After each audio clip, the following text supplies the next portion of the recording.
Why is your head in your hand, Daymond? Because AI is going to turn this country into a civil war. The guest today, who is Daymond John. He is the founder of Fubo, which has done $6 billion in sales. He also is one of the most beloved members of Shark Tank, from somebody who had nothing to somebody who became one of the most successful CEOs of our time. There's nothing new in this world. It's a new way to present it. The top companies in Shark Tank history, socks and a sponge. So would you rather be hungry or rich as a young person? Hungry. It's all about understanding that you actually can do it. Stop getting all those things in your head. You need money to make money. I have to have an education. No, you don't. Know your why. If you're waking up every day because you're solving a problem for a person, you're bringing them joy, and you love it, then you can do that. Welcome back to the Big Deal podcast. I'm Codie Sanchez. The studio looks a little different today, and that's because I am in San Antonio about to go on a stage in front of thousands of people. But right after the guest today, who is Daymond John. He shares all the lessons learned from investing, from building big businesses, and from hustling, from somebody who had nothing to somebody who became one of the most successful CEOs of our time in a category nobody had ever done it quite like him before. I can't wait for you guys to hear this episode. He's a riot, and I took a lot of notes. Your career is incredible. You've been on Shark Tank, obviously. You've started a bunch of companies. You've invested in even more. You're on the internet. You got millions of followers. You speak all over the place. You get standing ovations. But I actually don't think very many people know that you invested in the most successful company that Shark Tank has seen thus far, Bombas, right? Well, I tell everybody whenever I can that I'm the lead shark with the most successful investment in history, Shark Tank history, on all the Shark Tanks that exist around the world. I mean, who would have thought it was a sock company too? I had to actually Google the valuation. Isn't that a boring company when you think about it? Yeah, $3.65 billion valuation. Yeah. And so I kind of wanted to start there with just, what did you see? Because you were the only one that did it. Everybody else passed. I wish I could say that I was a visionary on these type of things. I wasn't. I saw great founders that cared about what they were doing. And I went on to Shark Tank because when they gave me the option, I would tell people it was 07, 08. I had 10 clothing companies and 8 of them were dead because nobody's buying clothing when they can't pay their mortgage. So I went on to diversify my portfolio and not get only pitched clothing company because I was known as the clothing company guy. So the last thing that I wanted to buy was clothing. I invested in these guys, but I found that I had always had this theory that in business you have to make it first, then you should master your craft, and then you can matter. I can't help anybody else if I can't help myself. These guys flipped at me on the head and said, no, D, you can make it and you can matter at the same time, because when we're selling a pair of socks, we're giving a pair away to those in the homeless community because that's the #1 requested clothing item. And what they did was show people that a kid and a mom and anybody who's buying today want to know not only what did you do for me, but what did you do for somebody else. So a kid will sit across a table from a parent and say, hey, you invested the office at the end of the year. I invested 10 times this year. Every time I bought this, I cleaned up the ocean. Every time I bought this, I stopped human trafficking. And by the way, I bought socks for myself, and for my friends' birthdays, I bought them socks because they're helping people. And it just changed my whole way of thinking. That's fascinating. I think it's hard to tell if a founder is worth investing in or to know that a founder is going to be a winner or not. We invest in a ton of companies and I still obviously get it wrong too. What characteristics made you go, no, these guys are different? Humble, did their research, did their homework, use what I call the power of broke. The founders that believe that they need a ton of money, that's not the founder I want, because money's going to highlight your weaknesses. If you can't get the same customers with $200, then you ain't going to get them with $2 million, right? You're just going to get one customer at $200 and that amount at $2 million. So what I found was that what I loved about David and Randy, the founders, is he basically said, here's how I started the company. I had 50,000 people in my database that somehow had gotten an email somewhere or another from me in my Gmail or whatever the case is. I hit all 50,000. Hey, The homeless community needs socks, and I'm thinking about coming out with a sock company after the Tom's model. Bah, bah, bah, bah, bah. What do you think?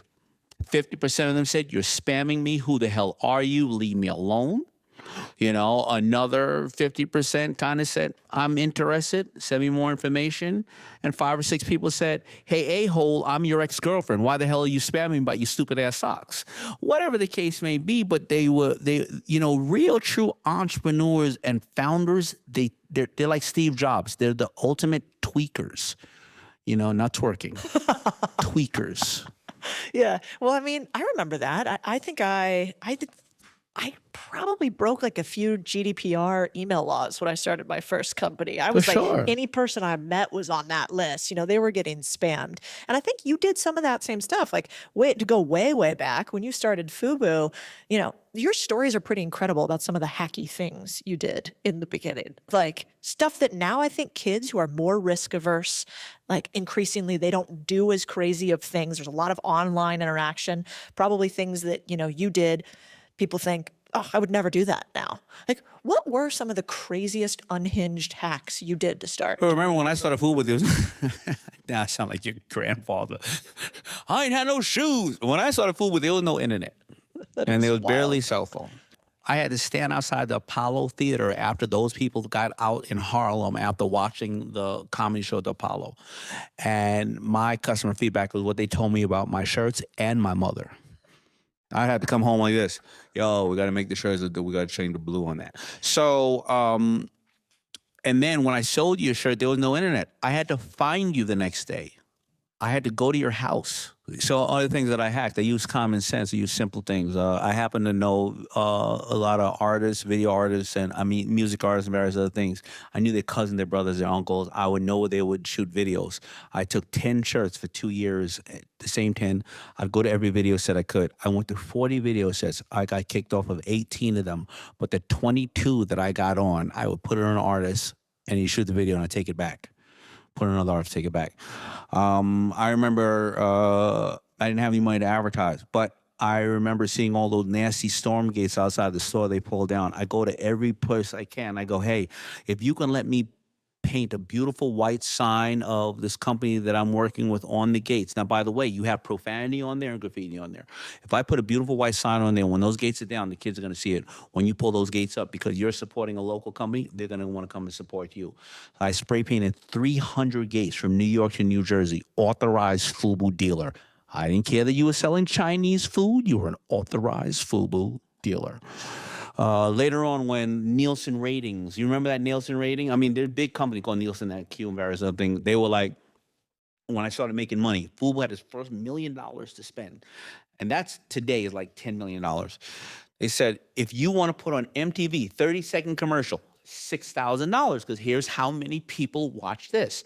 BET, 30-second commercial, $500. Okay, so you would think that I want to buy for more people. Common sense.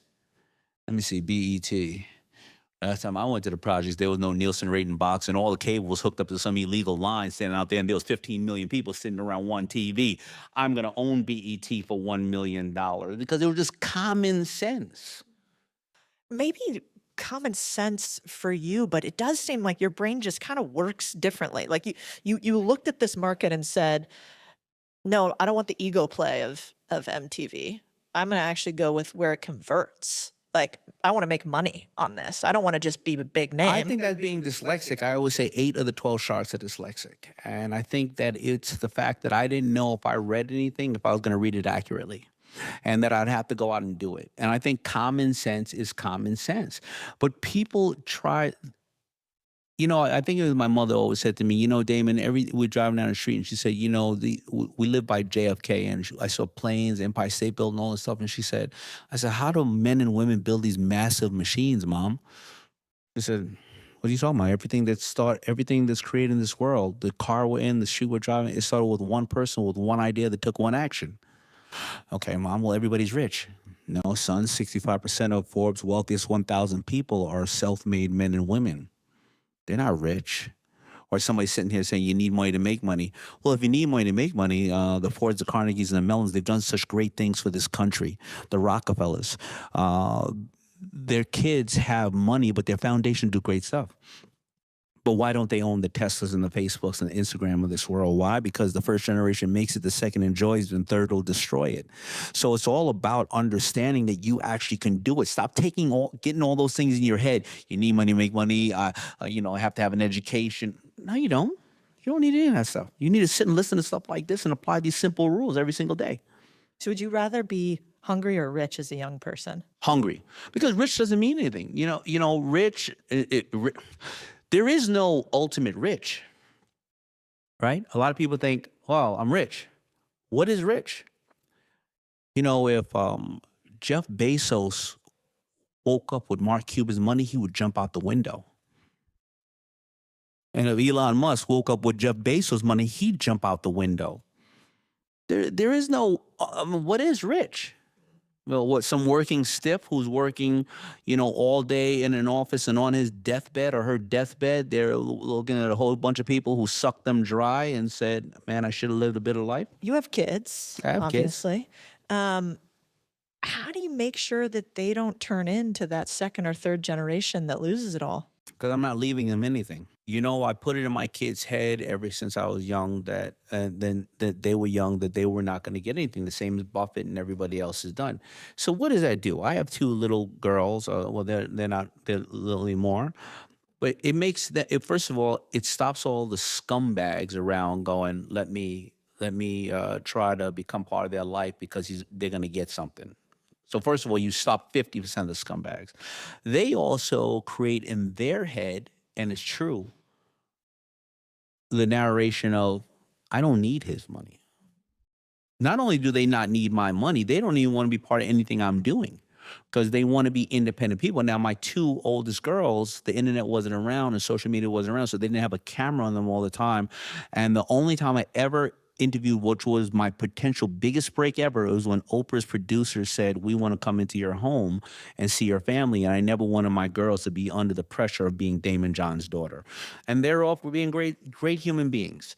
And I think that is one thing. I think other wealthy kids that I know have said sports has been great because a kid don't care who your mommy and daddy is when they want to hit you in the chin for a ball. And now today, my youngest one, that's going to be a different challenge. It's a different day and age right now. Yeah, that's the hard part. I think about that a lot. I didn't grow up with anything. And so when my husband and I hopefully are blessed enough to have kids, it's just a totally different equation. Like if you fly private, do they have to fly commercial? Like, how do you do that? That's it. All of this is a challenge. Liz Clayman said to me one day that she grew up in wealth, and her father said, the only thing I can't give you is adversity. And it's very, very hard. So I fly private some of the time. I don't fly all the time. And I remember when my daughter, I usually fly. When I'm with my family, I need to be someplace in time. By the way, I want to tell the rest of the world, flying private is a waste of time. Don't do it for other people's reasons. Man, that JetBlue lay down is fantastic. If I go to California, New York, round trip is $100,000 privately. I got to go to Teterboro.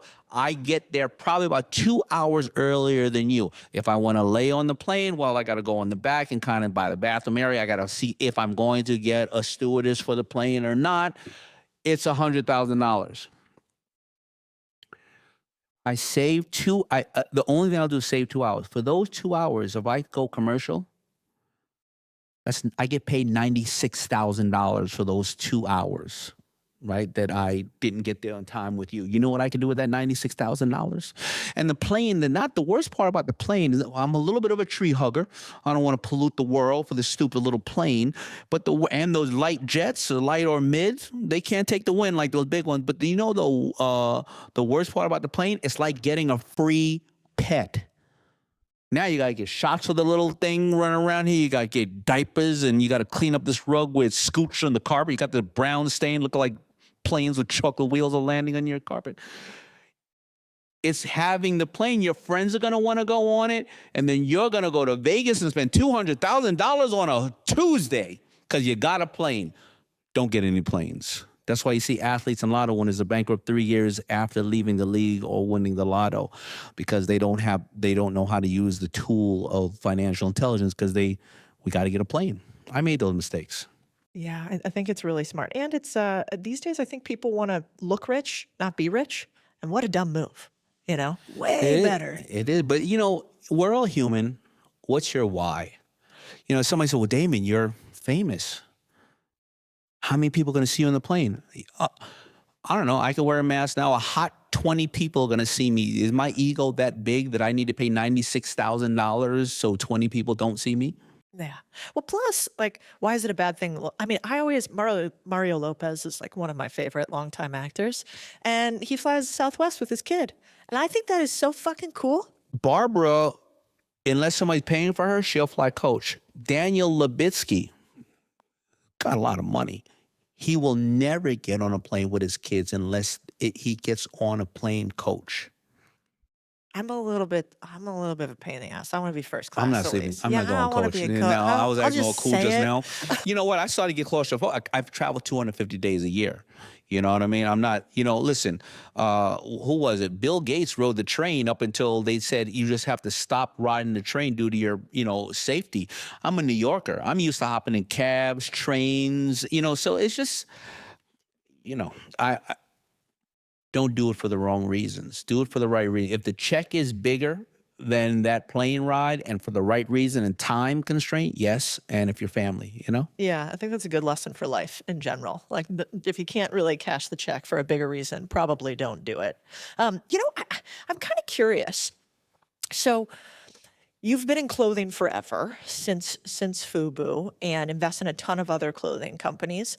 Are there brands today that you're like, God, this one's underrated? Like, these are sleepers. They're getting it right. Yeah. I like a company called Actively Black. They're the new version of FUBU to me, where they had the license for like Marvel, they had the license for Tupac, so they had Black Panther and stuff like that. That's smart. Nike still gets it right in a sense, and I'll just say a reason why. They'll do a custom shoe for one person. You'll say a $30 billion company doing a custom shoe for one person. But what they're doing is they're putting that algorithm together of all those people that ordered these type of custom shoes of the same color, the size, the fit, and you're actually creating the line for them for the following year. I think Under Armour gets it right. They were able to successfully convert from shoes to now hunting apparel and various other things. I mean, I like the Hokas because, I'm 5'7.5", and when I wear Hokas, I'm 5'9". I can finally look at my wife in the face. Yo, I'm saying, don't talk to me like that, baby. Louis Vuitton is the largest company in the world. They get it right. They get it right for the right reasons. I don't want to go into how there's so many ways that they get it right. Hermes. I was watching the founder of Hermes speak one day on a 60-minute interview, and he said, and I don't know if I want to say it the right way, but he said, expensive is something you regret, but luxury is something that you never you don't regret. Now I'm bastardizing the way he said it, but he basically said, expensive is like, yo, look at this watch, and it's cool, but it's not that royalty you invested in. And in Hermes bag, he showed the process it took for one bag. Now, my wife has a bunch of Birkins, and she always says to me, honey, these are like investments.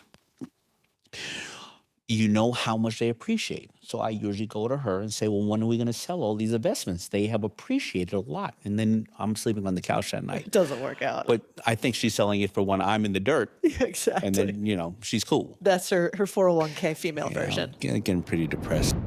The richest people in the world didn't just build, they bought. They didn't come from riches. They used other people's money and a ridiculous amount of sweat. People will tell you you can't. Yet didn't you know there isn't a multi-billion-dollar business out there that didn't do some type of acquisition? Amazon, 110 companies bought. Facebook, 96. The Sage of Omaha himself started buying a gumball route. They didn't listen to those who said they couldn't. They found aging owners, made connections, took risk, repeated. Today, the hardest thing to do isn't buy a company. It's start and keep a profitable business. Around here, we don't hope and pray for profits. We buy them. Real businesses, 56,000 of them, real profits, custom deal box so you can swipe left and right at your pleasure, maps find businesses close to you, off-market deals where no one else is even looking. This is how you become an owner. Well, I was curious because, it seems like there are some legacy brands that are resurging, like Abercrombie and Fitch. I never thought I'd see a day where that was cool again. And now one of the most successful clothing brands by market cap, huge growth numbers. Like, let's say you got your hands on a legacy brand like Tommy Hilfiger, Calvin Klein, something like that. What would you do to turn around an old school company? Well, I have one. It's called FUBU. That's true. And you have a good point. It's all about the execution, right? So every brand will get rediscovered. Fashion, pretty simple, every 10 years. There are one that will stand the test of time: Tom Ford, Chanel, Louis Vuitton, Hermes. But even my brand, FUBU, I think it was a good question. Like I got another brand, Codie, that I put out too. But I personally don't have the time to run FUBU the way it should be. It's an execution. And my partners and I, we never sold the brand because we love what it stands for, but we still do a good amount of business. But could I make it probably $1 billion brand again? Yes, I could. It would be a whole different model. It would be right now, I would have to go the way the world is. FUBU, when it first started, it was a surprise to see an African-American owned brand that was kind of like the first hashtag of clothing that people of all colors loved. So for a store to carry it, it showed we believe in with this culture. Today, if I were to, and we have suits and we're good in Philippines and other stuff, but today, if I were to relaunch it today, what is FUBU? For us, by us. What do people want to do now? They want independence. So I'd probably have one male, one female in every college, and one male, one female in every high school. They would get, on credit, they would get $1,000 worth of FUBU for $500 worth of credit. I'd bank it by one of the banks, JP Morgan Chase or whatever. And they would sell the clothing and they would make $500 each allotment. And when they get to a certain point, they would get digital assets, maybe your podcast, maybe social media, maybe AI, maybe whatnot, Amazon, whatever the case is. And then when they time out of that school, they would bring somebody else in, very much like the Avon model. And that's what I would do, because it would be then FUBU would be empowering us here while we sell to our community. That's what I would do with that brand. That's But I so just don't have the interesting. time. Yeah, you would basically make it a streetwear brand again. It's not going to be you on the street knocking on doors, but you're just going to proliferate yourself. Right, and instead of the FUBU guys being the FUBU guys, I would have contests on who's the new FUBU guys and FUBU girls, and you would be the FUBU guy and FUBU girl in your community in Detroit or Colorado or this school or that school for that year. And you would create your own user-generated content, and we would sanction and put it on the site of saying, if you're in this city, this is who you can go to get the product, whether online or here. But again, all this stuff is really easy to talk about. Yeah. Execution is where it's at, because I have my own ideas. And you see, I don't have time to execute them. What? Do any other clothing companies do that? Like, I've never heard of somebody having like a Avon sort of style model. I'm sure they do. I'm sure that, like, I know my boy who used to own Young and Reckless, but he owns something called, I forgot the jean company. What he would do is put in a box, a guy would pay $50 for it, 5-4 denim, I think, and a man would get $100 worth of clothing for $50 a month in this box. And why was that a good model? Well, in the clothing business, the way the retail works, if I made it for 25, I sell it to Macy's for 50 and they sell it for 100. The clothing company's still making the $25 it was in, put it in the box. However, here's the thing about especially guys, but anybody. If I know now that I got 100,000 guys, well, I know how many 34s I need, how many 36s I need, how many 38s, all the sizes. I got a lower form of return. Women, it's a little different, because a woman, when she first buys a brand, if you sell her something, she's gonna buy 2 sizes because she doesn't know if she's a 10 or she doesn't know if she's a 12. She doesn't know what and the jeans fit a little different. But I'm gonna have a lower amount of returns. I'm gonna know who the customer is. And you know what they started doing after that? They started saying, hey, Gillette, you want to put your new razor in all the boxes? You give me $1 million. So there's different ways to have these subscription slash tiered model. So I know in our businesses, So right now we own a bunch of boring businesses. So I Bunch own of what? like boring Yeah. businesses like an HVAC, roofing, painting, window cleaning. And I know, for instance, in the painting business, we want to like get a toe in by you saying we'll paint some walls inside of the house. But what we really want to do is like paint the exterior of your house. We want to paint the whole thing. That's where we really make the money, are the big projects. And then we get like one house on a block. And if we get one house on the block, we know we do a door knocking strategy. So like we'll at least get 1 to 2 others on that block. So we're like maybe even lose money on the first house to get on the second or third. I was curious in clothing, like what items sell and they just make the most money? Like, Oh, you're talking about the bread butter, yeah. the margin builders, as we call it. Yeah. Clothing makes almost zero money off of anything else besides jeans and t-shirts. Why? Well, because jeans and t-shirts are easy to make and people go through the t-shirts and stuff like that. I mean, Louis Vuitton, if you look at Louis Vuitton, I mean, when people leave, what do they really leave with? A belt, a wallet, or some kind of keychain? Right? Those are margin builders, as we call them in the business. In the business, for the most part, almost 60% of all sales in clothing is black. Wow. 20% is white. The rest is just sprinkled in between. Interesting. This is a very dumb question, but I always wonder why. So if you go to like Chanel or Louis or whatever, you can buy a pair of shoes for like, I don't know, 600 to 800 bucks. But then if you want to buy a shirt, like at Chanel, it's like $4,000. Why are they that much harder to make? The shoes seem like they would be more expensive to me to make.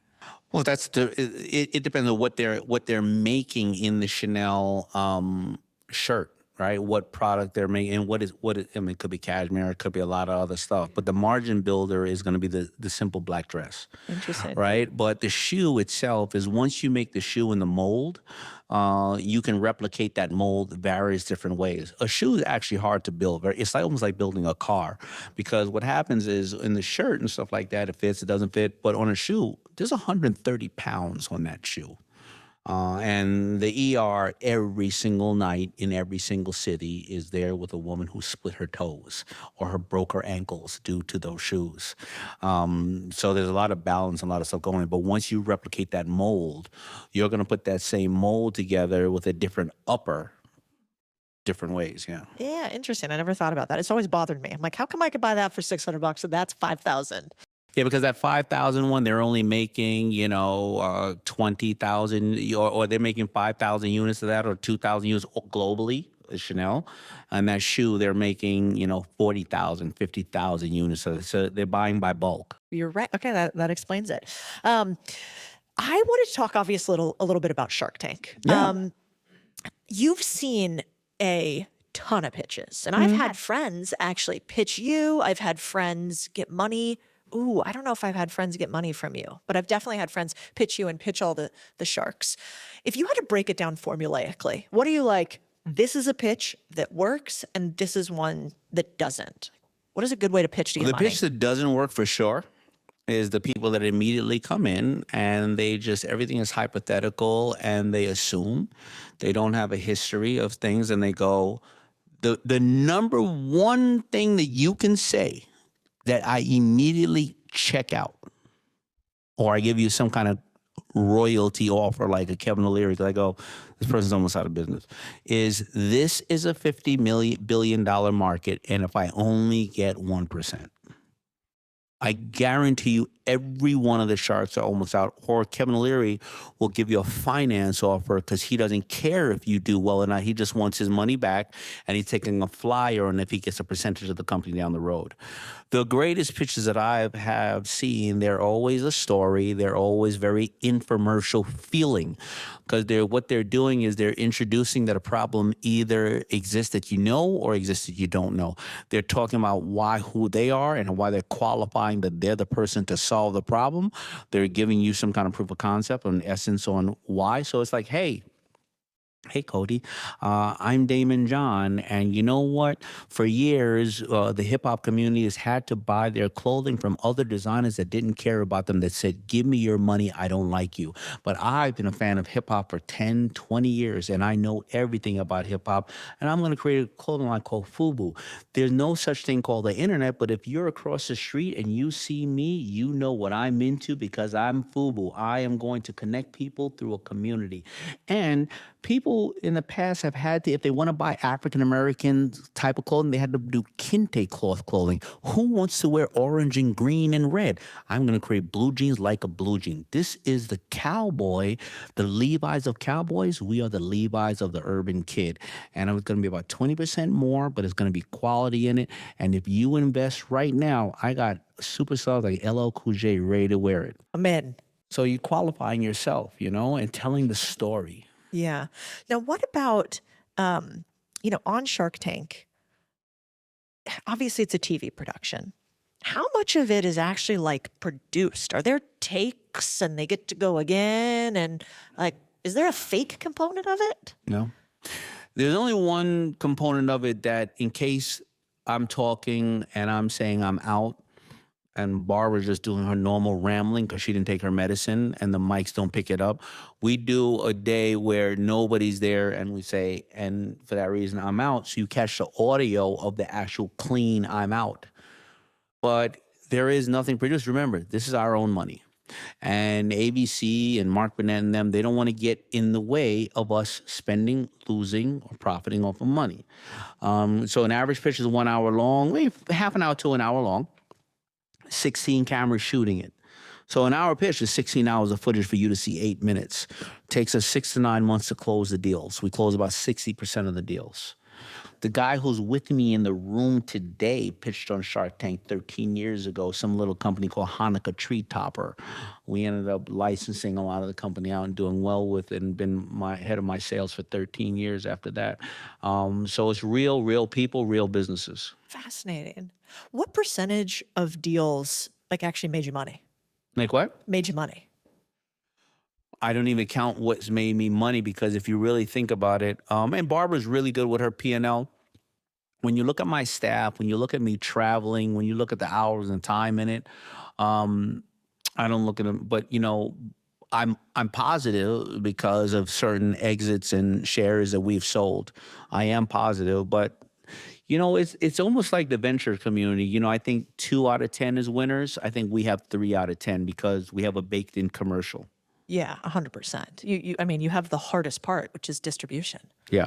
The hardest part wasn't creating T-shirts; those existed before.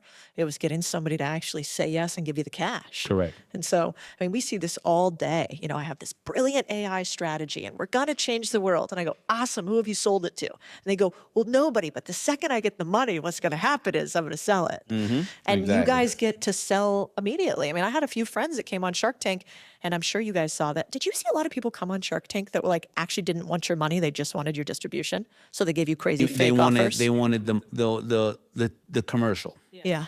Yeah, sure. Plenty of people. There was a certain time when a lot of people did that. So what I do is pretty simple. After we do the deal, in a handshake, I walk over to them and I give them a piece of paper, very short one, and say, take it to your attorney. And it says on there something like, you're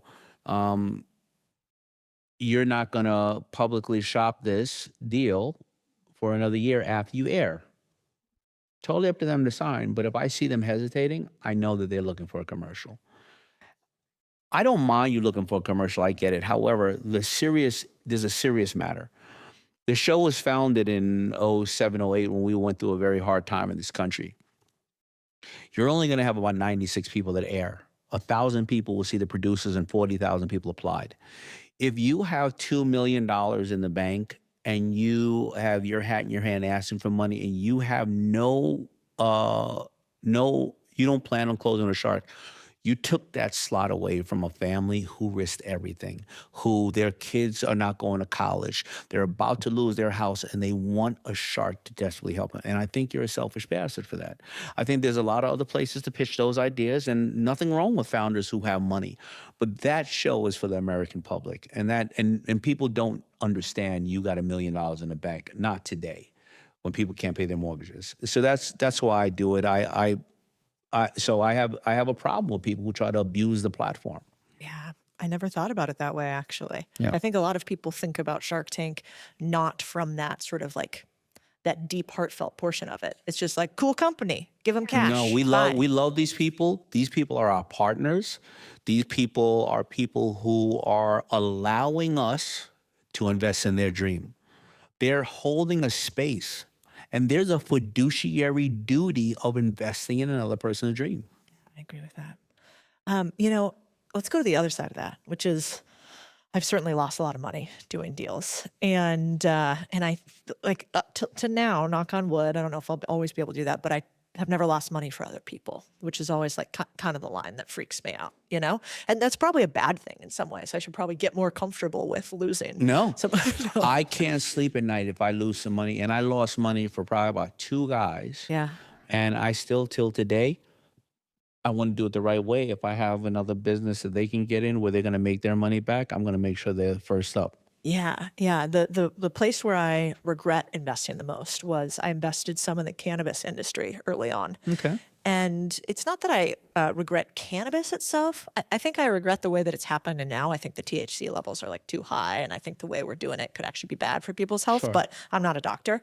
But I invested in the industry that really needed regulation to happen. And Sure. if deregulation didn't happen, it wasn't going to really change. And so I remember like one deal, we almost lost 12 million and then it got down to 1, you know, and we did a workout of the deal. But that was Excellent. fucking awful, you know, terrible 6-month period. But thank God we only lost $1 million. So it sounds like a lot. I was wondering, what do you think's the most amount of money you've ever lost on a deal? Probably about 6 million. And did that hurt? Like, do you remember what happened? I'm about to cry. Yes, it hurts. It hurts a lot. I don't want to actually remember it. Yes, it hurts. Losing that kind of money hurts. It hurts the wallet, but it hurts knowing that you put people to work, knowing that you didn't make maybe the right decisions. You could have done better. It's your job. What did I do wrong? Why didn't I see it? Did I let my ego get in the way? Did I pick the wrong people? Man, how are these people going to look at me now? They trusted me. I don't know what they were going to do with that money. Yeah, they may be wealthy, but it doesn't matter. That's not my problem. I can't count their money.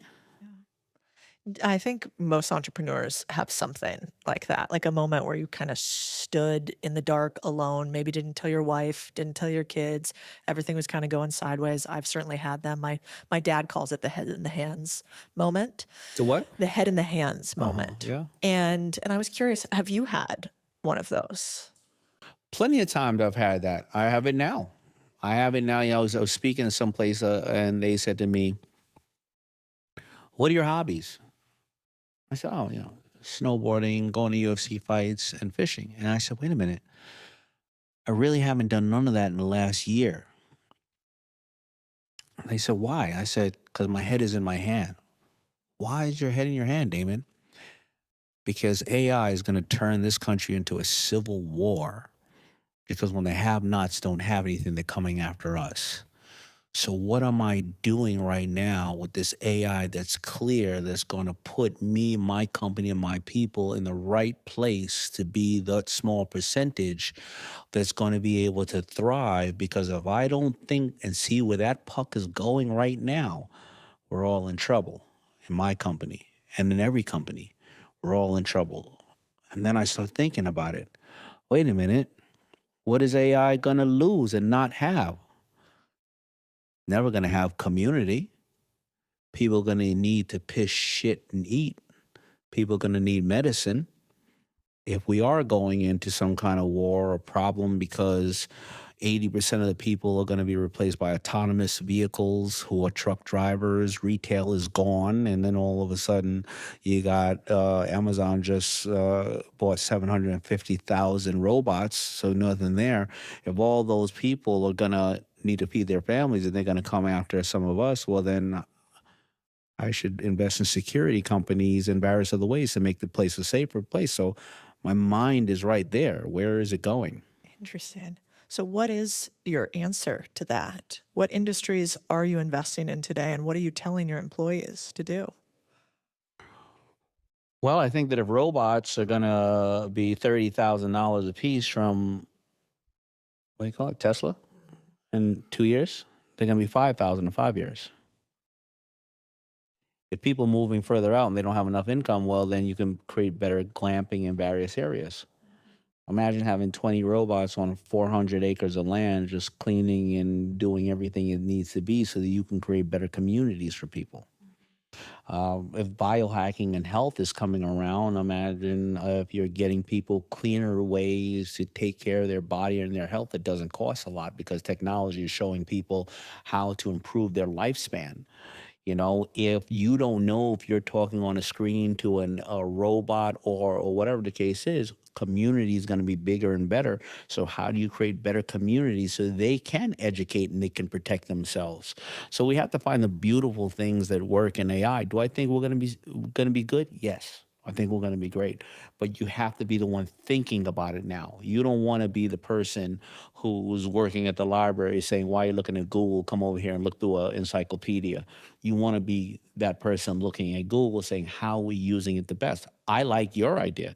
I love buying boring businesses because as fast as AI is, it's not going to change the entire world. Like my buddy, Matt Lieber, who teaches trade, Crash Champions. You know, you can go to college now, and let's say you're a doctor. A doctor used to have to need 20 years of education to look at a scan. AI will look at your scan quicker than a doctor ever will. Do you really need that now? Trust me, do me a favor. If you're going to cut open people, go to college.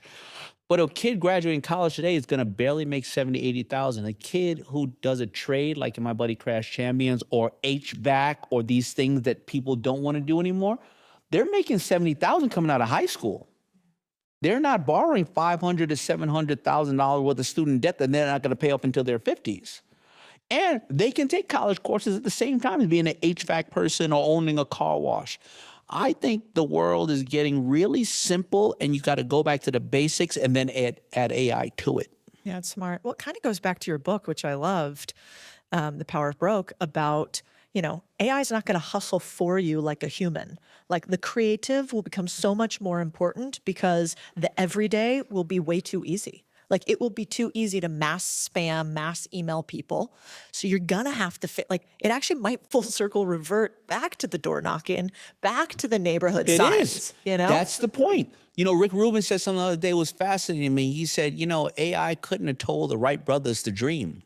Oof, what a line. Right? The thing that makes us imperfect makes us perfect. The ability to say, I'm going to knock on all these doors and I'm going to tell them something a computer can tell them, but not with the emotion because I'm a pack animal. I'm going to look them in the eye and say, see that house down the block we painted? Look how beautiful that house is. Yeah, you can get painted from any place else. I'm going to bust my ass to make sure this fucking house is perfect.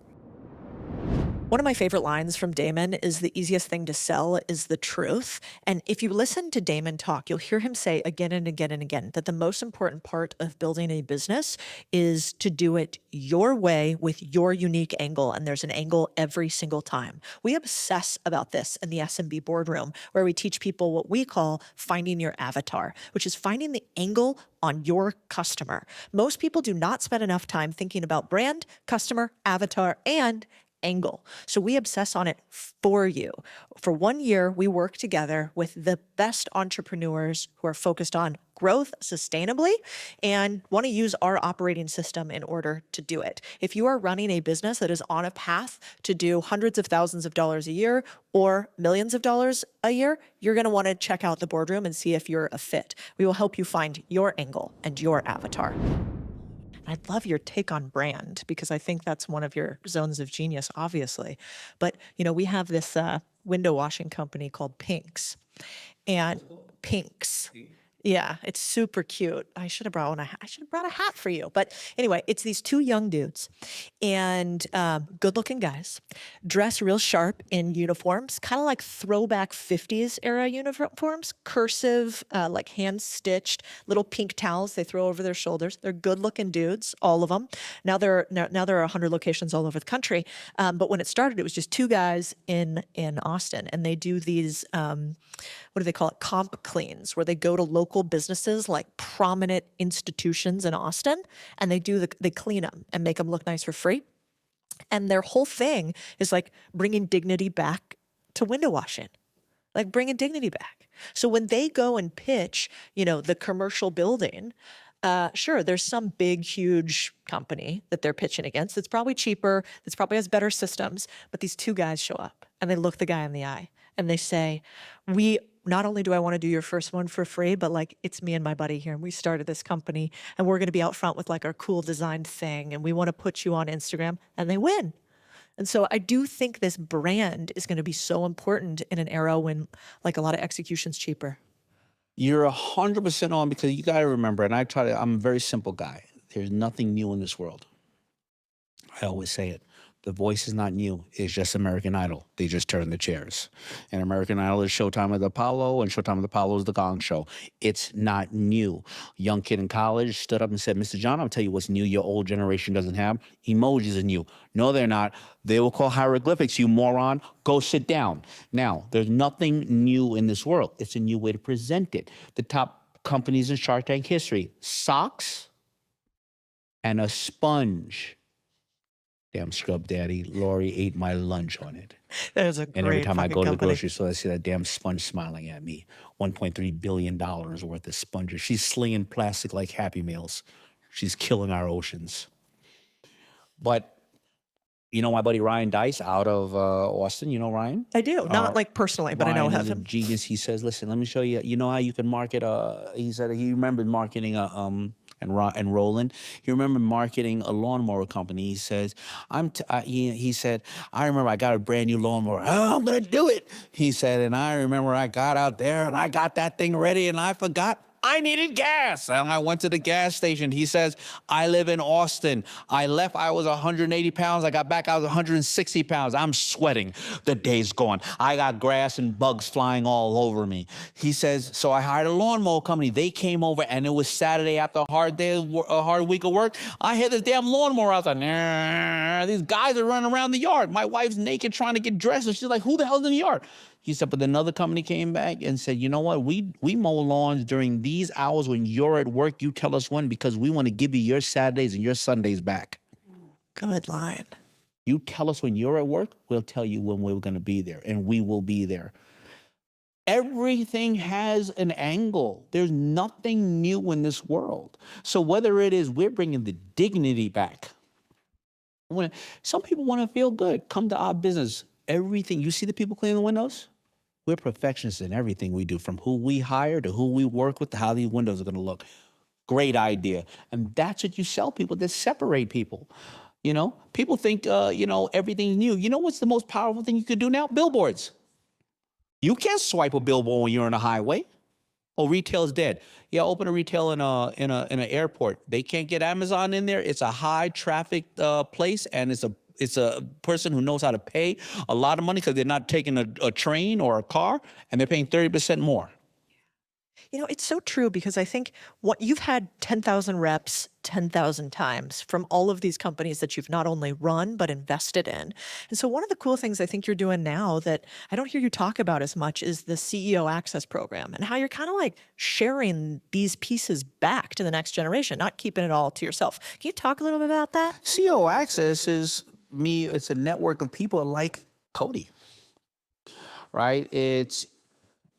Yesterday's CEO used to be make it and they will come. Today's CEO is a person that They need to know who their brand is. The most successful CEOs I know, they're doing millions and billions of dollars, but nobody knows who they are. But yet the kid in the mailroom gets pissed off over a decision you make and puts something on social media, and now you got to fire 400 hardworking people in your company because you didn't have the time to go get a spin doctor, handle PR, because nobody knows who you are. You know, everybody is a brand today. You remember, like we were talking about, information is easy to get. The new currency of today is attention. And so there's a million real estate brokers. There's only one Barbara Corcoran. There's a million, well, not a million, but there's a lot of basketball owners, only one Mark Cuban. And by the way, I'm not even a great designer. I got to tell you, Tom Ford and Karl Lagerfeld are rolling over saying, how dare he call himself a designer? You put a '05 and a FUBU on a bunch of sweatshirts. That's it. But I'm on Shark Tank and the world knows who I am. And I've advised every single living president till today. They haven't asked me for money. I can walk into any room and they know who I am and my name. I can open any company I want to, and I can walk into any room I want to because my name goes in the room before I do. There's a million real estate developers, but the most powerful man in this world today knew how to brand himself as not only real estate, and I'm not getting into politics. He's the president of the country. So when you look at CEOs, they don't know who to talk to because they're running big companies. But once they were doing 5 million, they could talk to these people here. Great. 50 million, these people here. Once they start to get to 2 million, 200 million, who are they going to talk to? Mark Cuban's not picking up the phone. And this person, even though they're doing great, can't help them. So that's what it is, because when I go on to a show like with Codie, I go, hey, Codie, I got 2 or 3 great. I can't be on the show tomorrow. What, the episode's all gonna be about me? Hey, you're looking for people like Matt Ebert, the Crash Champions, or my buddy who's doing several billion, changing the way hearing is being done. You would say, I'm interested. When I take a stage like Aspire, I can't take slide at 1 and at 1 o'clock and 4 o'clock. When I go on the cover of Inc., I start bringing these people through. When I walk ringside at a UFC fight and I say to somebody, you don't know this person? Or I go to Vanity Fair and I introduce my buddy Brandon to Tim Cook. That's what CEO Access is. Walking CEOs in the room and walking them in the right CEOs for the right reason. People who don't want to be famous. They want to be respected for the right reason as a voice of authority in their space. But you can go to ceoaccess.com. I don't even know it half the time. It's just we qualify people. We'll drop it in the show notes too. Yeah, So no, go click the link. I do appreciate it. I love that. Why did you do that? Why not just keep it all for yourself? Because first of all, I can't use it all myself. Second of all, it really happened because one of my buddies, who was a CEO of a very successful company, said, why don't you help me? And I said, I'm the people shark. I'm helping the people. He's like, yeah, I know you're helping the people, but I know this man. And I know this person is one of the purest people on the planet. And he said, I understand you helping everyday entrepreneurs. I think you should. But if you help me, you got more people like me thinking like you, and I'm going to help millions of people. And I said, holy shit, I'm becoming the thing I was fighting against. And I decided to help him, and he decided to help so many more people. So if I can build an army of a couple of people like that, you know, it's just great. See, it's why you help people. It's why we help people. You know, the people in our industry who they come, they go, they show jets, they show cars, they try to sell you this thing. Nothing against them. But the people who are lasting a long time, they get on, they keep talking, they put out more and more books, they help more. They just want to help because we've been rewarded for the people who 100%. helped us. Yeah, I mean, one, it's fun. There's like, I don't know that there's a better, it is selfish in some ways. Because when Very selfish, because you learn how other people are doing things that you didn't even think about. Totally. And then when you actually say like, oh, I mean, how about this? How many people do you think DM you and email you per day asking for advice? DM and email me per day, I would say 100. And then of those, how many, if you gave them the advice they asked for, would actually take action on None. it? Yeah, it's fucking- one. Yeah, one maybe. But when they do. Yeah, but when they do, it's incredible. And so I think the other part that's really cool is when you find people, best predictor of future behavior is past behavior, right? So like when you find somebody who's just done the right thing, keeps moving, takes action, and then they take your, you know they're going to take your Doesn't it advice feel and good run. when somebody, and you go, Go, yeah, you know what? Your book or what you said that day, I've been doing it and I have this type of business. You go, oh, really? Yeah. And then you feel like, you know what? Honestly, that information was out there. You were going to do it regardless. But thank God you got it from me. Yeah, it's a service. Because in the community, there is people who obviously we don't know and we're training, but then it is me calling my fellow sharks because that's what we do. We say, hey, where are you doing an interview at? One of my CO access people we've been trying to get there do. Nelly, of course, but she's on The Apprentice. Katrina Camp. And so we always say, I told Katrina, I said, Katrina, here's what we're gonna do in the CO Access crew. We're all gonna get Laverne and Shirley jackets. We're gonna have a secret, you know, a secret handshake. She like it? Was she in for that? She's like, I'm cool with the jacket, but the handshake. The other stuff, not so much.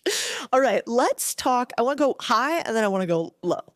So let's talk about holding company structure really quickly. I think people think it's really sexy to own a bunch of businesses and invest in them, and then they probably don't realize a lot of the difficulties. Like, I mean, how much do you think you pay people just to oversee your companies that you have interests in? Really good question. So I first did a lot of the deals, Shark Tank and off Shark Tank.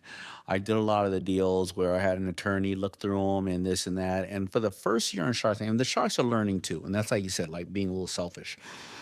The first year and the deal flow wasn't that good. The show was new, nobody can understand. I spent about $750,000 in attorney fees alone just to look at these deals. Now I put it through a VC software. It cost me $10,000 to do everything. But brand managers looking over it, I could be at $250,000 just looking at brand managers. We're not talking about CFOs. We're not talking about other things like that. Also, I look at a lot of the deals I do options on the deals because, I'm not trying to fill out all this corporate filing and stuff like that. And especially if you're late on your K1s and I'm late and all kind of stuff like that. So I try to do, if we hit certain numbers, then I can activate my options and my shares in a certain period of time. Yeah, I love that. Then you basically you don't have to deal with the tax consequences of Correct. it. And then you know what? In 3 years, if it doesn't work out, well, the IRS says you're allowed to write that off. Yeah, and then also the company can keep your equity. Hey, it didn't work out the way I wanted it to, so I'm not being selfish. So what did I do? You know what? I went out and I was a spokesperson for a long period of time. It didn't pop. Don't worry about it. Take whatever I did. It's yours. That's super smart. How many bank accounts do you think you have to manage all this? Um, I probably have about 35, probably, maybe 40. Yeah. And what about when it comes for organizational structure? So like how do you think about the holding company that is Daymond John? Is that how you think about it? Is it a holding company? I wish I was as organized as you may think I am. I'm Willy Wonka, but the chocolate factory got a lot of shit going on in it. But yes, I do have that. I work with, there's a lot of different things. I work with a guy named Hillel Presser, who is a really amazing attorney for asset protection Yeah. for holding companies and various other things like that. He's one of 12 people out there that this is all they focus on because it's important. One thing about it's very hard to make money, super hard to keep it. I'll give you an example. I have an RV. And he was telling me, and I was like, okay, well, we got the RV. He said, put it on the RV LLC. No problem. He said, who's the satellite radio?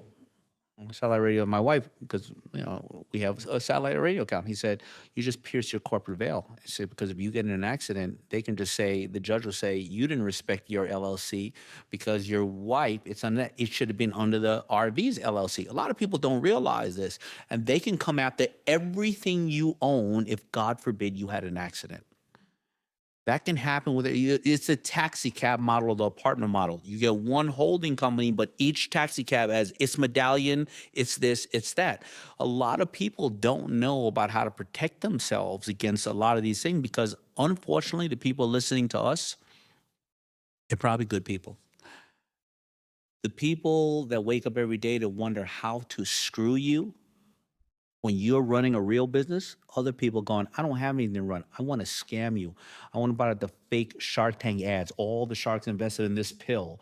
I want to put out the if you only loan. So there's a lot of, I hate to say, there's a lot of bad people that they're looking every day on how to hurt you. Yeah, one of my favorite mentors, he had this line. He has a breakfast he does, and it's once a month with a group of other big time entrepreneurs, much bigger than me. And he goes, there's a price of entry, though, for it. And he goes, the only people that get invited to this breakfast are people that make, and it was a certain amount of money. So a certain amount of money, people that have been entrepreneurs and divorced before. And then finally, people have been sued. He goes, you got to be sued, you got to be divorced, and you got to have made this much money. And then you got to have lost this much money. He goes, and then I know that you will know what it's been like to be an entrepreneur. That's hardcore. It's hardcore. Yeah. And whether I believe all of that or not, there's a truth to it. Like have you ever met a successful entrepreneur that hasn't had to go through some type of lawsuit? Absolutely. You have to. When because the reason why I think as an entrepreneur you go through a lot of lawsuits is, number one, you're taking a lot of swings. Number two, you're really trying to attach to other people because you're this hopeless romantic that everybody wants to strive for better things in life. And then you do get someplace, you start to move up here, and these people start to resent you or not understand. You never hear the story of, you always hear, I helped start the company. No, you weren't shit. You didn't help start the company. You came along after we kind of started the company. You wanted a free ride. We had to move on, and now you're the one complaining. There's a big 05 on all the FUBU jerseys. You ever seen this 05? It's a notch of the 5. Why? Because I always wanted to be 5 partners. There's only 4 of us. There's 10 people with that 5th partner that never stuck around. So there's 10 people out there going, I'm the 5th member of FUBU. There's 10 of the 5th Beatles running around. I don't think people talk about that enough, because it seems to me like one of the most important deals you ever do is the people you partner with. I've never had a pitch going, let me tell you something. I'm not going to do anything I say I'm going to do, and I'm going to make excuses about every single other person around me, and no matter what, it's going to be your goddamn problem. I wish somebody would. If we could read their mind, then we'd know that a lot of people think that way. Yeah, nobody ever said that to me. Yeah, but a lot of people do. But then I remember that's the reason why it's easy for people who don't do that to win. Not easy, but easier. Like, thank God. If every single one of them knew what you and I were going to do, there's no place for you and I. Exactly. So you got to appreciate the haters and the flakers, I think. Okay, I want to end on one last question for you. You got a mic, and every entrepreneur you want to speak to standing in front of you, what do you leave them with? What do you tell them? What is your why?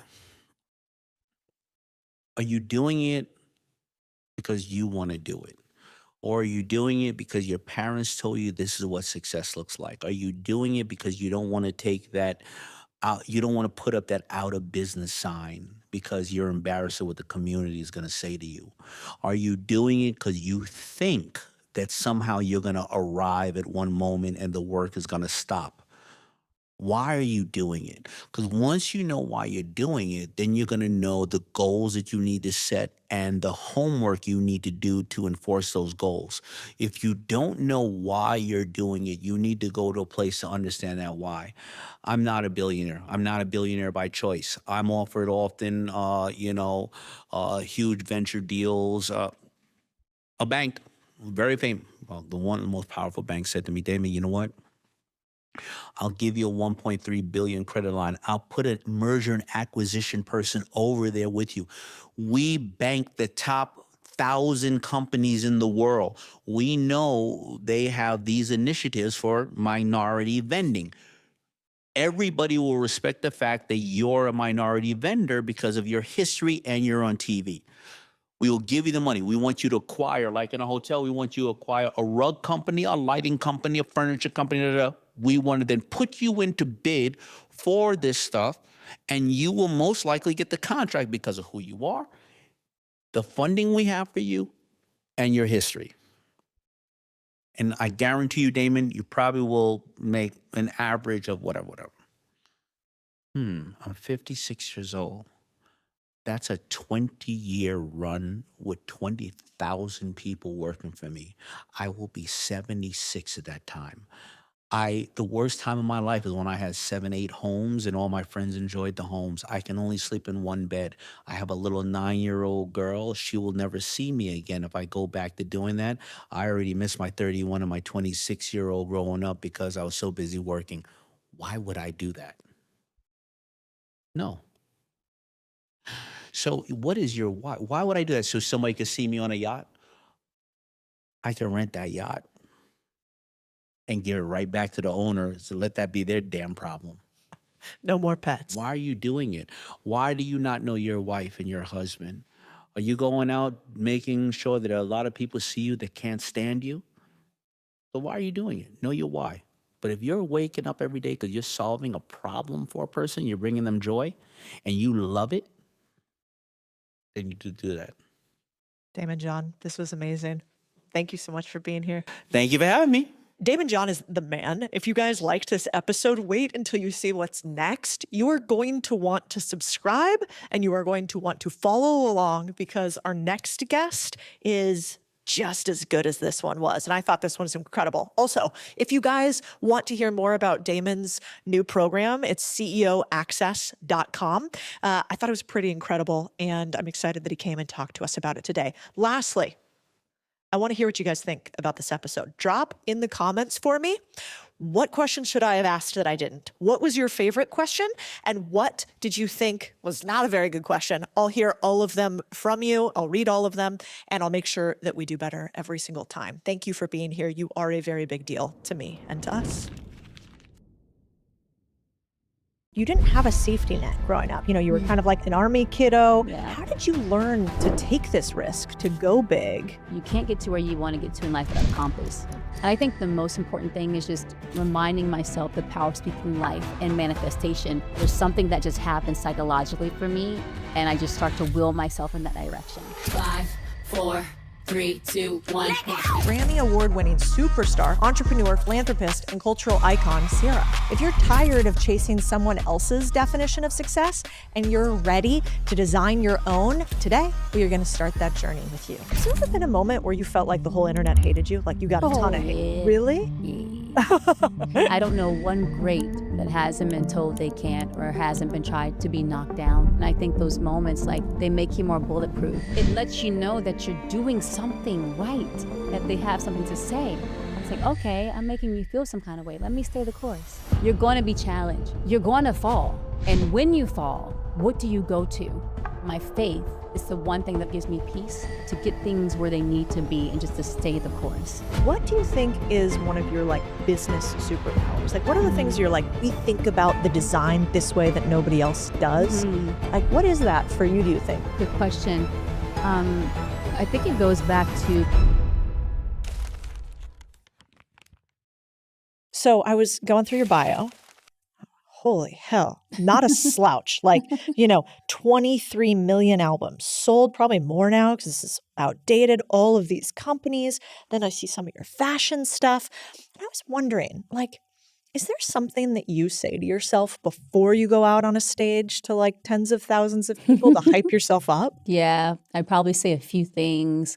I always pray before I go on the stage. That's a must do. Even if I'm like rushing to the stage, before I go, I can be in my little silo on the back, in the backstage on the side, like in the wing, literally. And I'm like, get that prayer in.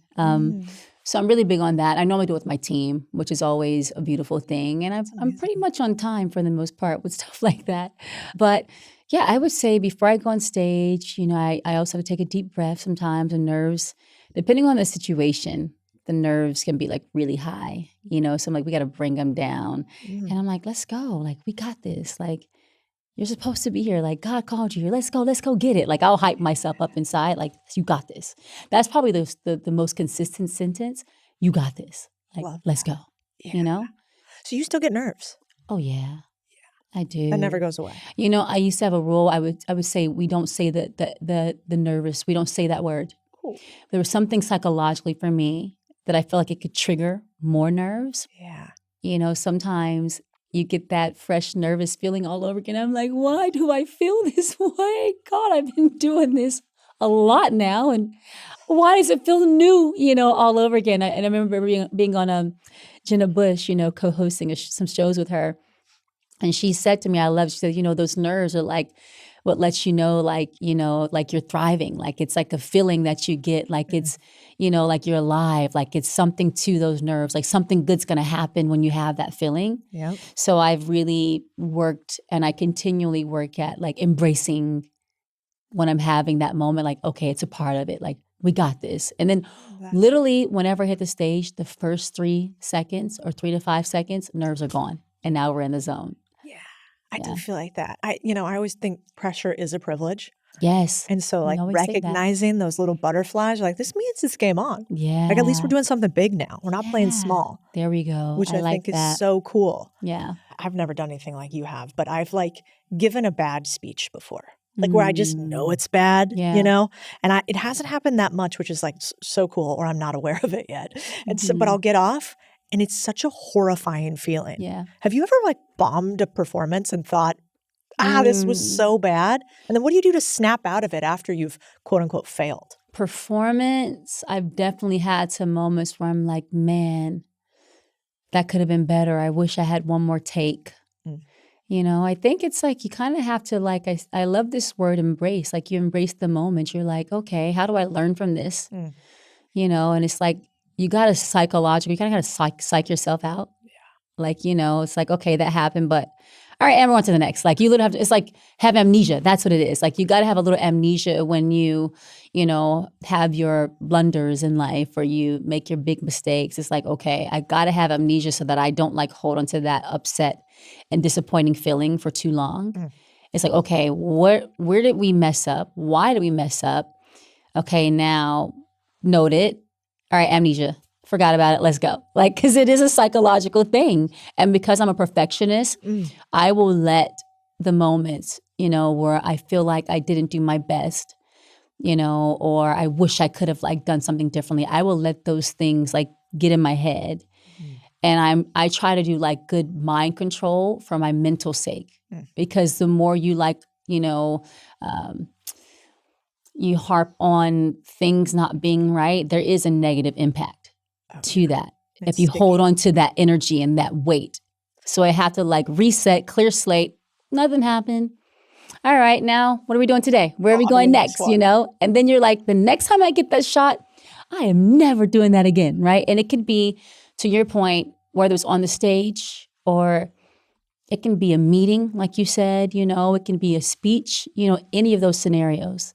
Yeah. Yeah, you got to clean the slate. Yeah, I think it's all contextual too, right? Yeah. When you're at your level, you're like, oh, I was supposed to be here, and maybe I was right here. But I think we all, wherever you are in life, it can feel like it's the end of the world, even though, later you is not going to think anything about it. We were talking before the podcast about how like young you has to be kind of, you use the word delusional. You got to be delulu. And I think you do got to. I mean, when I was younger, well, I don't want to stop you. I want to hear it. Well, what I realized is that hindsight 2020, when I was a little girl and I walked into rooms, and also being a woman of color, I never walked into the room thinking that I had any issue, like anything against me. I didn't think there were any odds stacked against me because I was so committed to my vision and I believed so much in it. And I think I just saw like the vision happening and coming to life in my mind, that when I walked into rooms, like I was like very like fearless and like, I mean, I probably would have been outspoken to some. Like they're probably like, this girl, she's saying too much, or she needs to shut up, or they probably were saying all these things, but I was like, I was a little delulu. I wasn't like really mindful of like, I didn't think about those things first, right? And I think that you kind of have to have that mentality, especially being a woman. I think there's an automatic perception of us when we walk into rooms, especially back then. I think it's kind of starting to change a little bit by bit for us, but you have to have that that mental approach. Like the moment we start putting all these thoughts in front of in our minds and in our heads, we start to like curtail things or like to change it up versus like, what's your instinct tell you to do? What's your gut tell you? Like, I still have to challenge myself to stop prefacing things like, if this sounds right, or, stuff like that. Like, if that makes sense, like I'll say that kind of stuff. It's like, no, it does make sense. Right. But when you're young, it's just like a little puppy. Like, you don't know, you just do what you feel. And I'm so glad that I had that. And then I also had to learn along the way, okay, there's ways you have to like, do things. And most importantly, as a woman, emotions left at the door. Emotions have to stay at the door. Like when it comes to business, there's no black and white. There's no gray, it's black and white. Emotions, put them like this, toss them and attack, so it took me some time to learn a lot of things along the way, but I'm so glad that I was a little delulu as a young girl coming up because I went for it, and I'm so glad I did. No kidding. But it's a great point that you say, which is, I don't think we were told, like, I'm Latina, and sometimes people will say, oh, well, it must have been hard as like a Latina in finance or whatever. Yeah. And I'm like, bitch, those guys all look the same. It was Chad and Brad and Matt and, whatever. And at least I look different. So like, I don't know. I think you kind of can write your own narrative and say like, maybe it's a win. Yeah. So like now you have kids. Like, what do you tell them? Like, are there words in Sierra's house? You're like, no. You don't label yourself this way. Like this is how we talk about ourselves. I think the greatest thing is like, really catching my kids if they say negative things about themselves. Like, I can't, do this, or I'm not good at math, or I'm not good at this. Like, I'm really big on removing that negative thought, and I'm just consistent. I follow through with like, you can, like, you're so smart, you're so capable, like, always speaking life, like, you're so amazing, like, you're so awesome, like, you're so fun to be around. Like, if there's friendship challenges, like, I try to like go opposite of the things that like, I know their little minds start to process, and I'm like, let me speak life into them. So the biggest thing for me that's been a standard internally is like, we don't quit, right? Just because something didn't work out and maybe you didn't ace a scenario doesn't mean you're a failure. To me, failing is when you quit, right? So that's kind of like my mentality, and I'm really big on that, passing that down to my kids, because I think that's really served me well. And yeah. Well, it's interesting. So you have, this giant career, but from what I can see, like you didn't have a safety net growing up. You were kind of like an army kiddo. Yeah. You moved around constantly. You didn't have connections in music. And so how did you learn to take this risk, to go big? So I always say I'm an only child. Okay. I think that when you're an only child, you have a lot of time on your hands to dream and like, imagine things and like, just do all that kind of stuff. And I've naturally been a very ambitious individual. And I don't know if it's my only child in me. Like, it's kind of like, I'm going to get what I want, I think I am. But most importantly, I was given a lot of love growing up. We didn't have a lot financially, but my love made me feel like I was so rich on the inside, especially. My greatest thing, though, what I did is I'm always big on like, you can't get to where you want to get to in life without a compass. And that was like a natural instinct for me. So the moment I decided I was going to be an entertainer, I literally sat in my room. I was probably 13-ish years old. And I had a goal sheet. And I was like, I'm going to write down my game plan. Because I had decided, I had a conversation with my classmates at lunch. And I was like, we were talking about life after high school, and it's time to start talking about, the colleges you're going to go to and registering and all that stuff. And I'm like, I run track, I'm fast. I am leaving a couple people in the dust, but I ain't breaking records. Okay.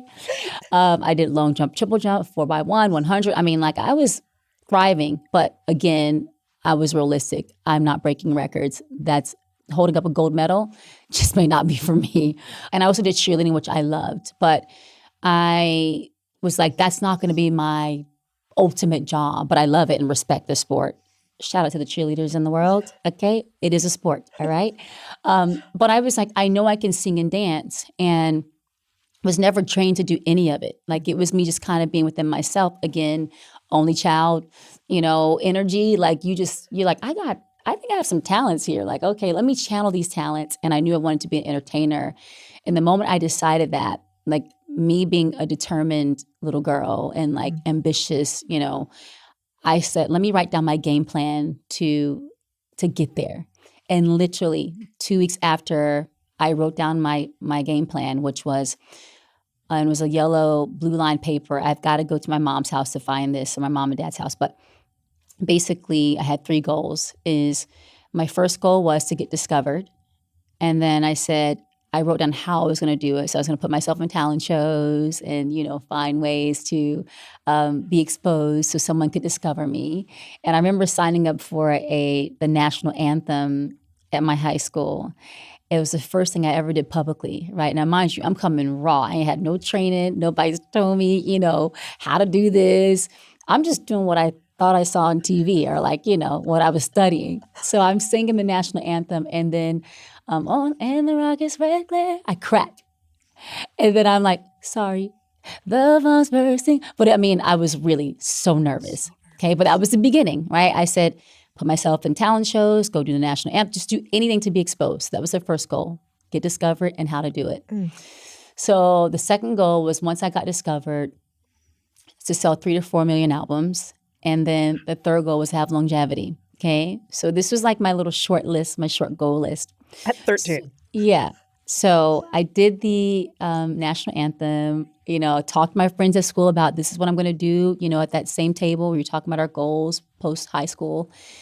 And one of my friends remembered that I said I wanted to be an entertainer. And he comes up to me like 2 weeks later and he's like, hey, see, there's this group. They're looking for a third member.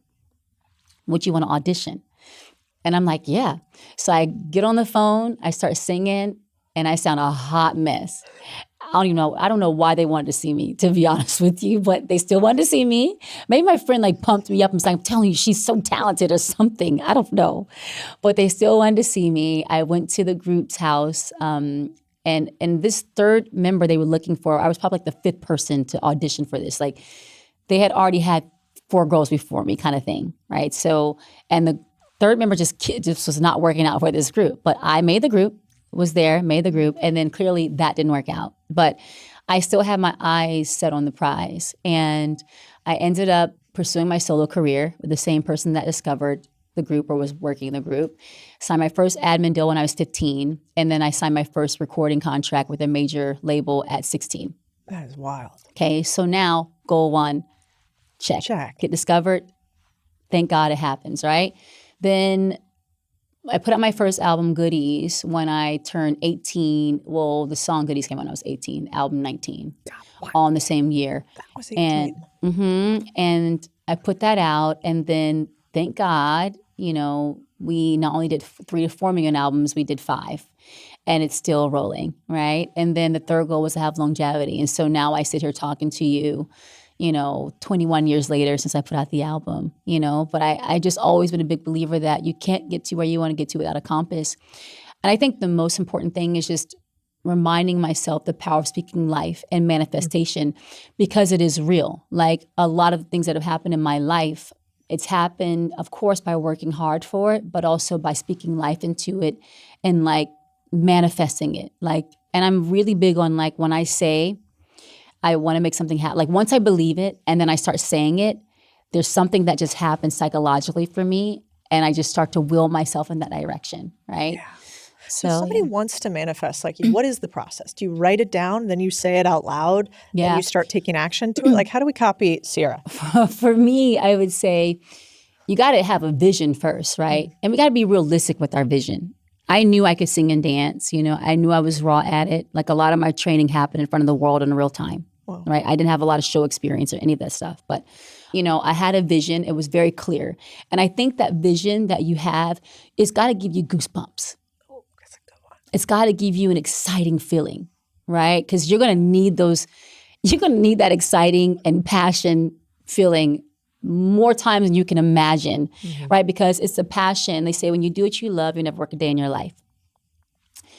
So it's my passion that gives me the will and sustains me through it all because I love what I do because it's hard sometimes, So I think it has to give you that excitement. Are you going to be ready to wake up every day early in the morning, have some sleepless nights, be tired as a dog, eyes red, everything, exhausted, mad at the world sometimes? Are you going to be ready? It's are you going to be ready for that? And that passion, again, is what's going to push you through it, right? Especially because you do the stilettos too on the stage, which was one of my glaring questions is how does that we'll get to it later, but I don't think people quite understand I don't do what you do, but like even a YouTube video, the 42 takes you have to do for a YouTube video, I can't Yes, even it's a imagine. lot.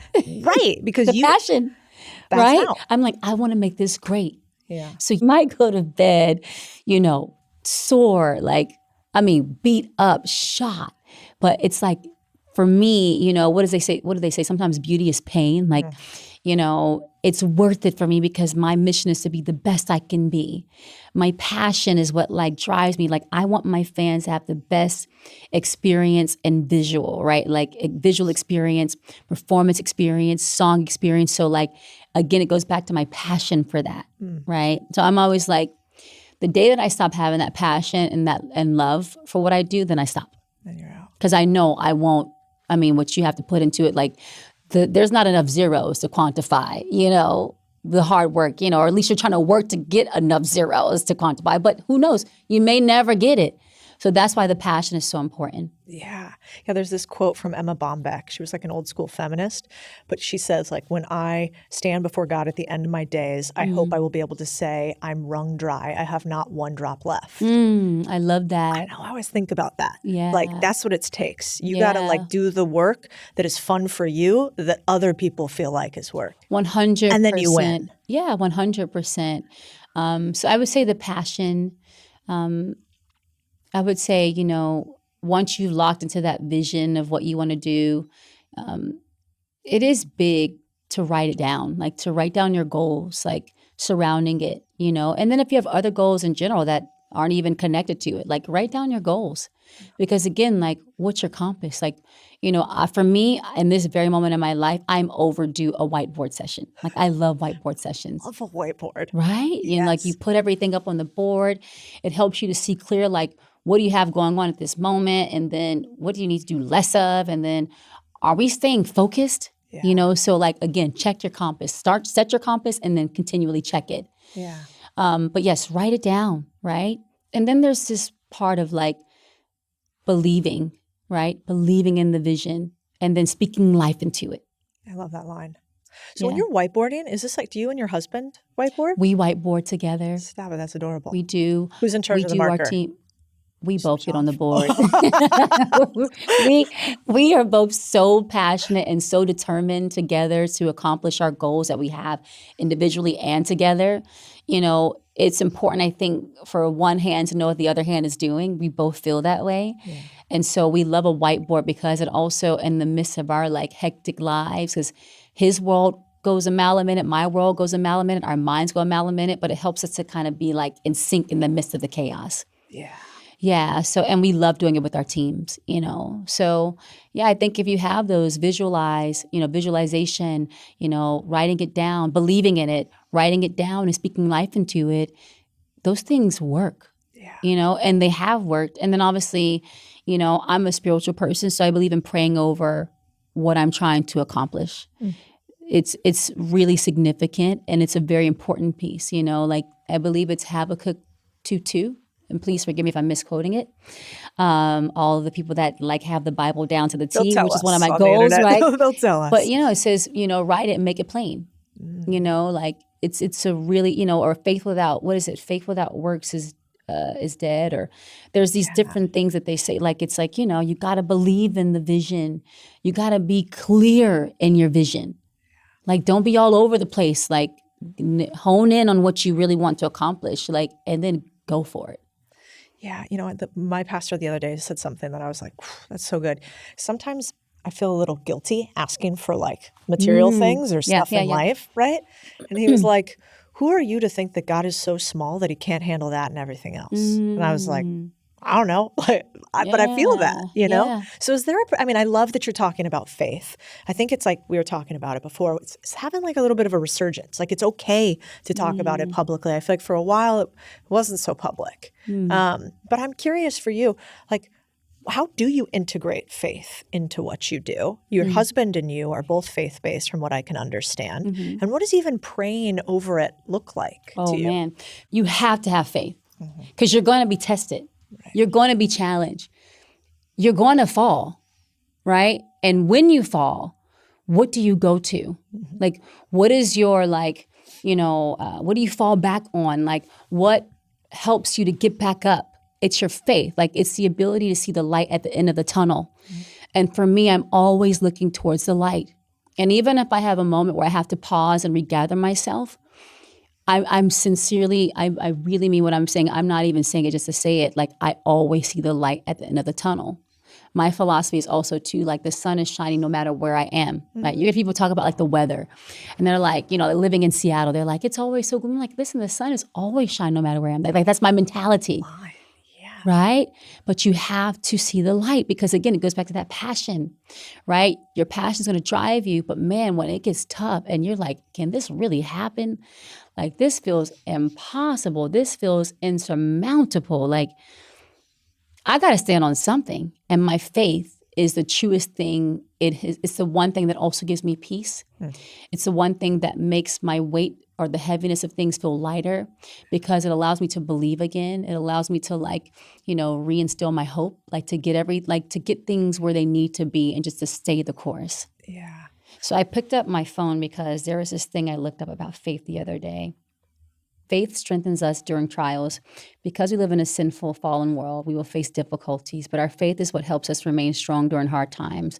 We have an enemy, and it's our faith that acts as a shield to protect us from his schemes and plots. Above all, taking the shield of faith, which you will be able to quench all the fiery darts of the wicked one, Ephesians 6:16. It says, we should not be surprised when our faith is tested. James 2:3 says that the testing of your faith, I love this one. I can just say it without looking because it's one of my favorite scriptures, but the testing of your faith produces perseverance so that you may be mature and not lacking, right? And it says before that to consider it pure joy, my brothers and sisters, when you face trials of many kinds, for the testing of your faith produces perseverance. So you will be mature and not lacking, right? That's the whole. But think about that ability to consider it pure joy when you're in the toughest part of your life or feels like the toughest part, to have faith, to be able to smile through it all. Oof. What a feeling. I remember having like a really hard time, like, you know, it was some years ago. And this is a scripture that Russ and we love. It's one of our favorite ones. And I remember him saying it to me and it was almost like a weight was lifted because it was a reminder like there's going to be something so good. There is some gold in this valley. This moment. There is something that's going to be so good that's going to come out of this. And I've just got to like stay the course, you know, like keep my faith. So, yeah. Is that ever hard to have faith like that in Hollywood? I mean, I'm such an outsider, but people say so many things about the place and how crazy the music world is. World. You know, it's really interesting. You know, I will say this. I believe that my spiritual foundation is really important. And I think if I went to school, I'd be a psychologist, I swear. Ooh. Like there's something that I'm really fascinated with about how the mind thinks and processes. And I do think that in our industry, it can be a very dark world because oftentimes people are finding themselves, one, you know, you got to be mindful, don't glorify man and things. We are in an industry that makes you, kind of pushes you to do that. Like you look at others and they may be way ahead of you and you're like, I want their life or, you know, awards, like you feel like that's the high point, like all these tangible things that you can't even take with you anyways, right? But people sometimes, like in the Bible, it also says, what good is it for a man to gain the world and lose his soul? You can have everything and have nothing. And I feel like that's a more commonality in my industry than not. And I think the examples of that is in, you know, when people, like I was reading something about, you know, I want to be mindful because I don't want to feel like I'm calling someone out, but someone, you know, an actor who was massive, like he's living homeless at this moment. He went through some tough times. And then you see another moment where someone's kind of like, you can see them mentally battling things, like all these different scenarios. And like, it's real, you know, and you can help want to pray for people. But it's like, man, like you just pray for God's protection, right? You know, I'm like, we got to have a foundation of, for me, God and Jesus are important for me, faith, you know, all those things. You have to. And then like run your own race at your own pace, you know, like don't be distracted by what's happening to the right and left of you. Like if someone's having a successful moment and they feel like you work harder than them and like, why am I not there? Like, don't even question it. Like your journey of success is perfectly designed for you. Your big moment's going to happen for you when it's supposed to happen for you. So celebrate those moments. Like, change that energy, flip it. Don't be jealous, of it. Like, actually celebrate those individuals. Give them a pat on the back. Like, all those things, and just like be good with where you are, right? That's so true, and hard to do, but so true. Yeah. But you've seen the full spectrum. You've gone through tons of cycles. I'm sure has there ever been a moment where you got you felt like the whole internet hated you? Like you got a ton of hate? Really? Yeah. For sure. It's like every Tuesday. I know it's No, hard. I mean, listen, I don't know what one great that hasn't, reached some of the highest points, that hasn't been told they can't, or hasn't been tried to be knocked down. And that's a part of the process. And again, I think those moments, like they make you more bulletproof. Because I'll be darned if I let a human tell me what I can and can't be. Like, I'm so sorry. Like, you can try and write it all kind of ways. And I'm not gonna lie, sometimes I'll be taking names. I'll be taking screenshots because I'll be like, I'm gonna run this back when I go platinum again, like, oh, remember, like, okay, noted. Sometimes I actually do that. I might need to share a couple of names. I was playing. No, but Let's do it. Yeah, I do no. Like there's something about a chip on your shoulder. Well, I keep a name. yeah. I had a guy tell me, I hope one day you get more followers because you dumbed down the firm today. Like I remember the exact sentence. Wait, what? And I screenshotted that shit. I have it to this day. Sometimes because I'm real low, I'll have the audience go, F you, Dan. I wish I was better. I am trying, God. But it also fuels me. Oh my gosh, So yeah. it makes me feel better that you sometimes keep names too. No, I do. I do. I don't want to spend too much weight on those people, but I do. And I think, you use it as motivation, like it lets you know, like, they say that, or Russ is a line he would say, the greater you're great, the more they hate. Like, it lets you know that you're doing something right, that they have something to say, right? It's like, okay, I'm making you feel some kind of way. Let me stay the course. Let's talk about like love and relationships a little bit. Like, not only have you had this big successful career, and I know that every relationship has got its things, and I'm very happily married, and he's incredible, but we fight. We just try to fight fairly if we can. Yeah. Fights are healthy sometimes. I think so. At least we need. I'm Spanish. He's Greek. We're crazy. Oh, that's good. I mean, yeah, we're not docile. But now you have this beautiful partnership.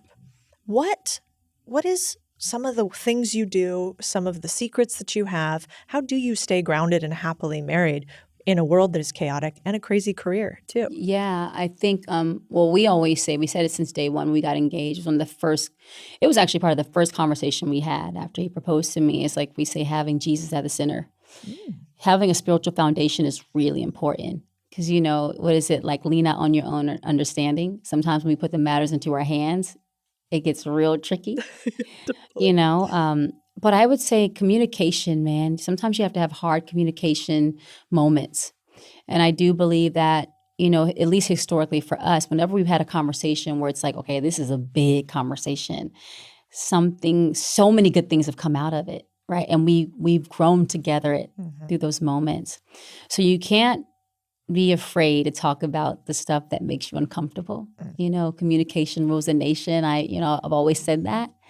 And we really believe in doing that, and so I think that's important. How did you decide that he was your dude? I knew. Right away? Yeah, they say when you know, you know. It's funny because he and I, when we were talking the first night in person, is a really unique situation, because my dad was actually at my house and my firstborn was at my house too.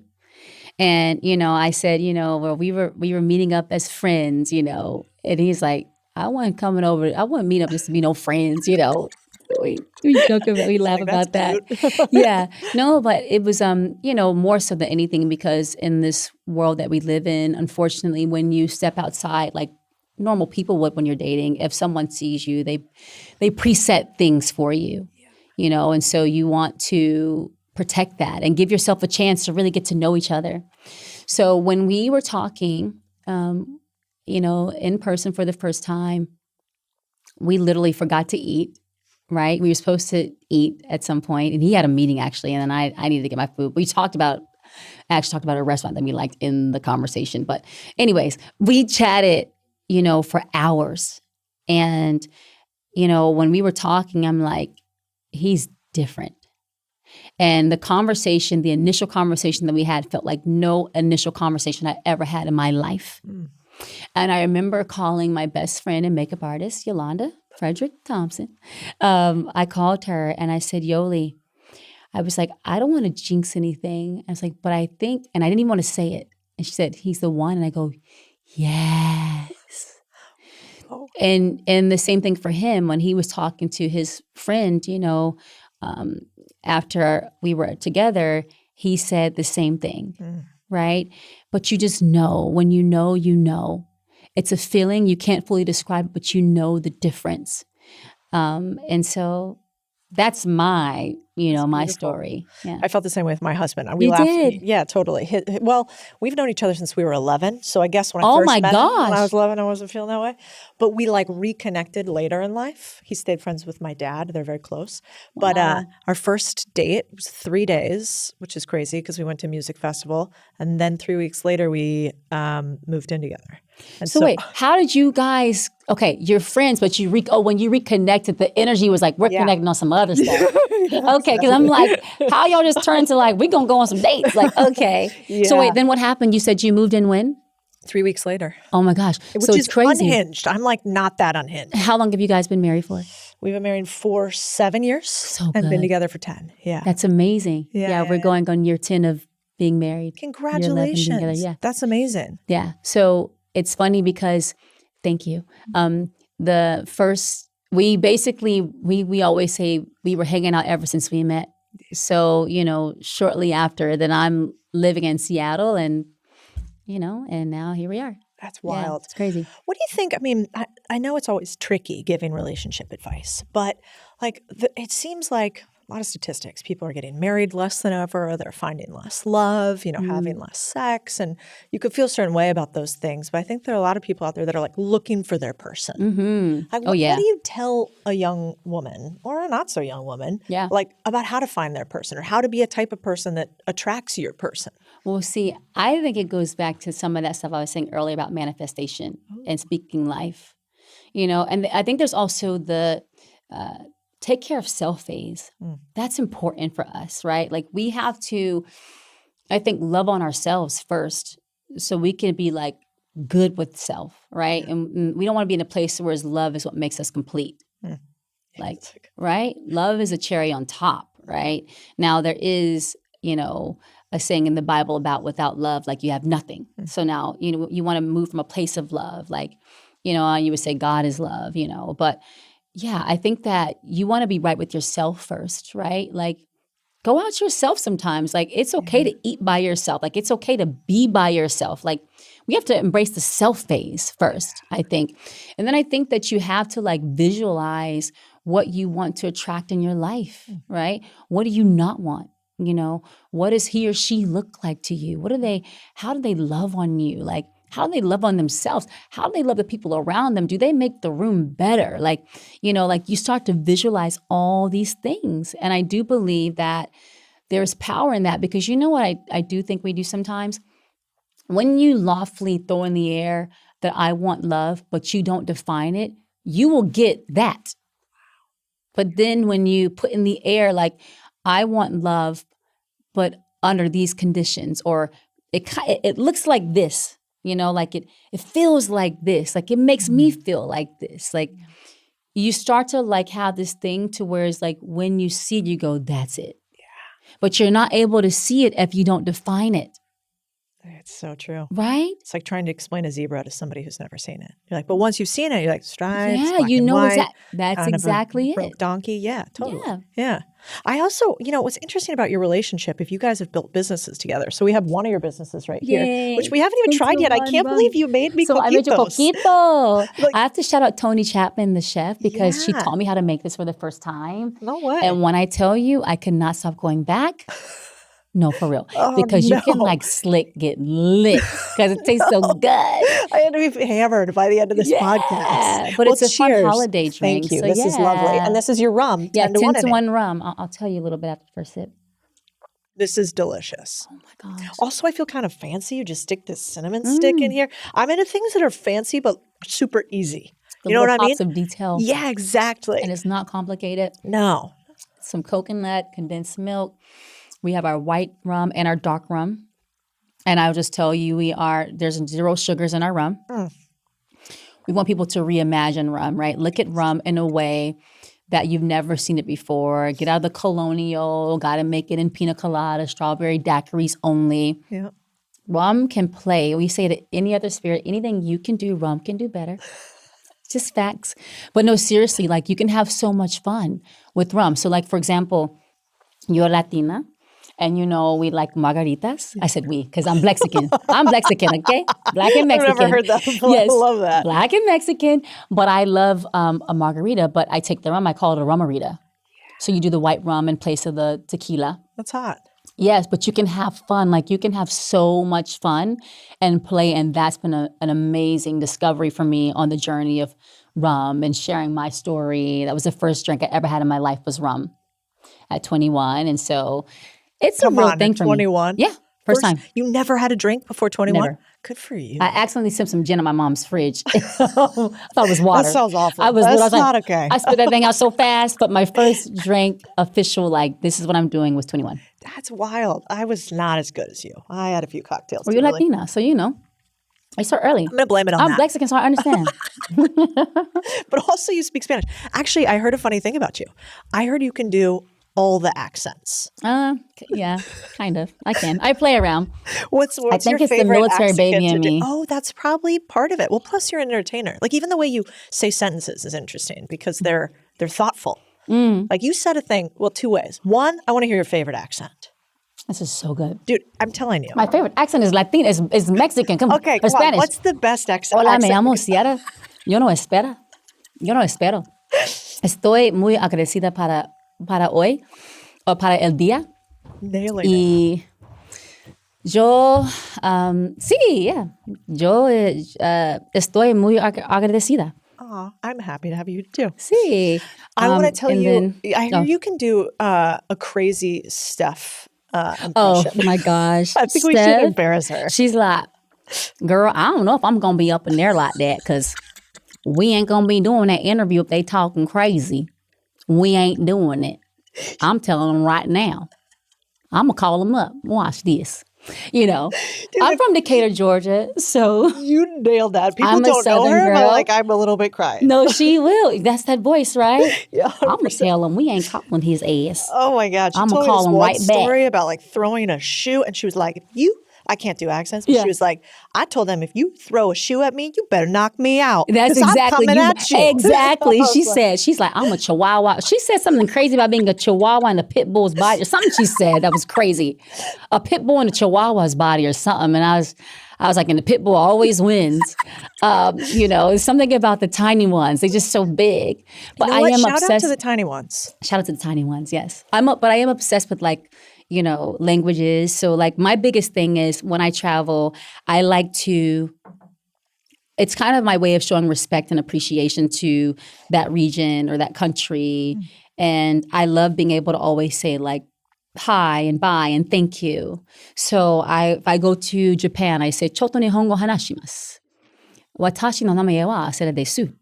Hi. ありがとうございました。トイレはどこですか? Like, I'm really big on like knowing, how to communicate, how to get around. And my biggest thing is to ask how to do it. So if I want to learn, because I'm like a little obsessed with learning languages. And so if I want to say in Japanese, how do you say? I say, nante uno. Nante uno water. Nante uno, where's the bathroom? And they'll say, toilet wa doko desu ka? Or like, so I do that. Or in Spanish, como se dice, I love you, or como se dice, which we know, te amo mucho, or, but I'll say that, or, if I'm in France, I would say, bonjour, je m'appelle Ciara, comment allez-vous? Ça va bien, et toi? Au plaisir de vous voir. Like I always would say that to my fans, like it's so nice to meet you, merci beaucoup. Or if I go to China, it's ni hao, xie xie, bukachi. Like I love doing that, and my dad was in the Army, my mother was in the Air Force. So it's a military baby in me. that's like kind of obsessed, you know. So do you like go out on the stage and you say their language too? Ever? Yeah, so if I'm in That's sick, Japan, I say actually. Migi Hidaidi. Oh, I You bet know, they like lose right side. it. Oh yeah, undo bouge in French is 1-2 step. I remember back in the days, I would do that. I love that. And then if I'm in London, I would say, darling, how are you? All right. Are you lovely? It's lovely to see you. You know, I'm going apples and pears to get some Rosie Lee. It's like good, isn't it? Is it like all right? I'm like, so amazing, right? Yeah. But whatever. I love to do, you know, it's fun. It's really fun. And I'm going to tell you, talk about being determined. I wanted to learn how to speak with an English accent so bad. And listen, I am not perfect, okay, with it, but I do my best. But I had to audition for a movie. It was a big movie. And I had to speak with an English accent. And I went to go and audition for it. And literally in the, I had like 3 days to learn how to speak with an English accent. And I had been trying to do it anyways. It was so bad. I pray no one ever sees that tape. But I was like, I've got a baby in me tummy. And I'm like, I've got to like, it was worse than that. You know, because I really couldn't get like and I was like, you know what? I'm going to get it. Like I was so determined, you know? Good for you. Yeah. My husband says they all sound like a Mexican Russian, which is not really good. That's not a good combo. So, you sound like a Mexican Yeah, Russian? when I do my accents, they all just like converge Oh my gosh. to the mixture Hilarious. of the two. It's not good.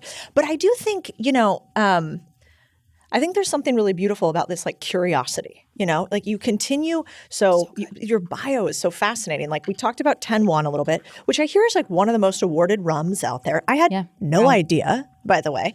And then you also have Third Brand, which is 3 Brand. 3 Brand. And 3 Brand Children's Apparel Company. Is it public that you did $100 million in revenue in 2024? Can we say that?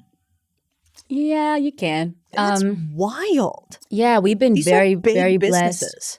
Yeah, you know, I got to say it's been an incredible journey. You know, I think especially like you mentioned, doing everything together. Yeah. You know, talk about a why not you attitude, because we obviously have our why not you foundation, and we're just big believers in like, you know, once we believe in something or we set out to do something, most importantly, being connected, genuinely connected to what we do, right, is important. Like you got to have that authenticity factor. And so 10-1 Rum, as I mentioned, was a genuine spirit for me that I, you know, love since day one. And I love the challenge of, you know, getting people to understand the beauty of rum. And with 3 Brand, you know, Russ that's really his jam. You know, we talk about sports, music, and fashion, the three, you know, three of the most powerful forces, you know, in the world, and the power of what happens when they come together. And when you get to do it through youth, you know, the youth is really important to us. We really love being able to speak life into the youth with the why not you mentality.